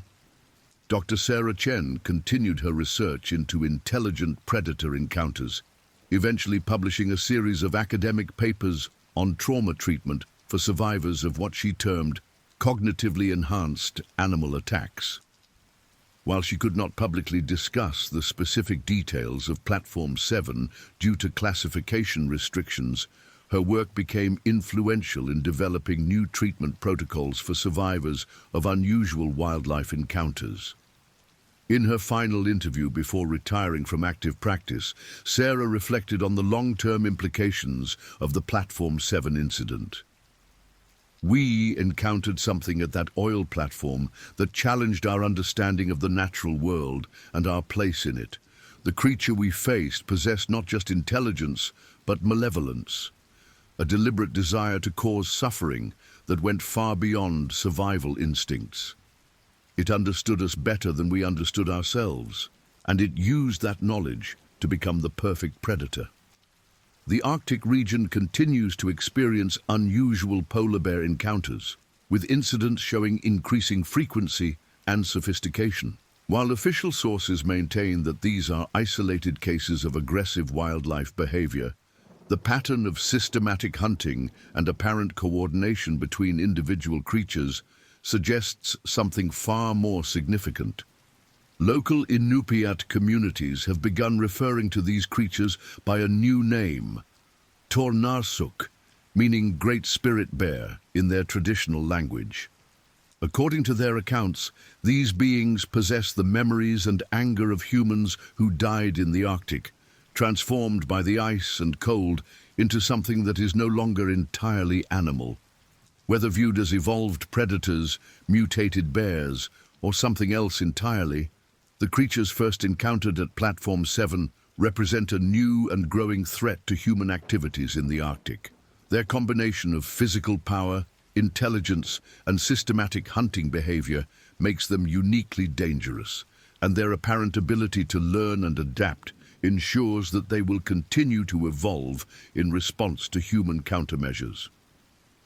The Platform 7 incident remains officially classified as a wildlife attack, but those with access to the complete case file understand that it marked the beginning of a new chapter in human-predator relationships. In the endless white expanses of the Arctic, something is watching, learning and planning, and it remembers what it once was, before the ice changed it into something far more terrible. The abandoned Platform 7 continues to stand in the Arctic wilderness, its empty buildings a monument to human vulnerability in the face of an environment that can transform the familiar into the monstrous. The oil that once seemed so important lies forgotten beneath the permafrost, while above ground, the descendants of Alex Parker, Tommy Kowalski, and the 31 other victims continue their eternal hunt through the endless Arctic night. In the files of multiple government agencies, the Platform 7 case remains active but unsolved. A reminder that there are still mysteries in the world that defy explanation and threats that exist beyond the reach of human understanding. The Arctic keeps its secrets, and some of those secrets have learned to keep themselves. As the midnight sun circles endlessly through the Arctic sky, casting its pale light across landscapes that have remained unchanged for millennia, new shadows move across the ice. They are patient, intelligent, and utterly inhuman in their malevolence. They remember being human once, and that memory has made them into something far worse than any natural predator could ever be. The Platform 7 incident was just the beginning. In the vast expanses of the Arctic, the hunt continues.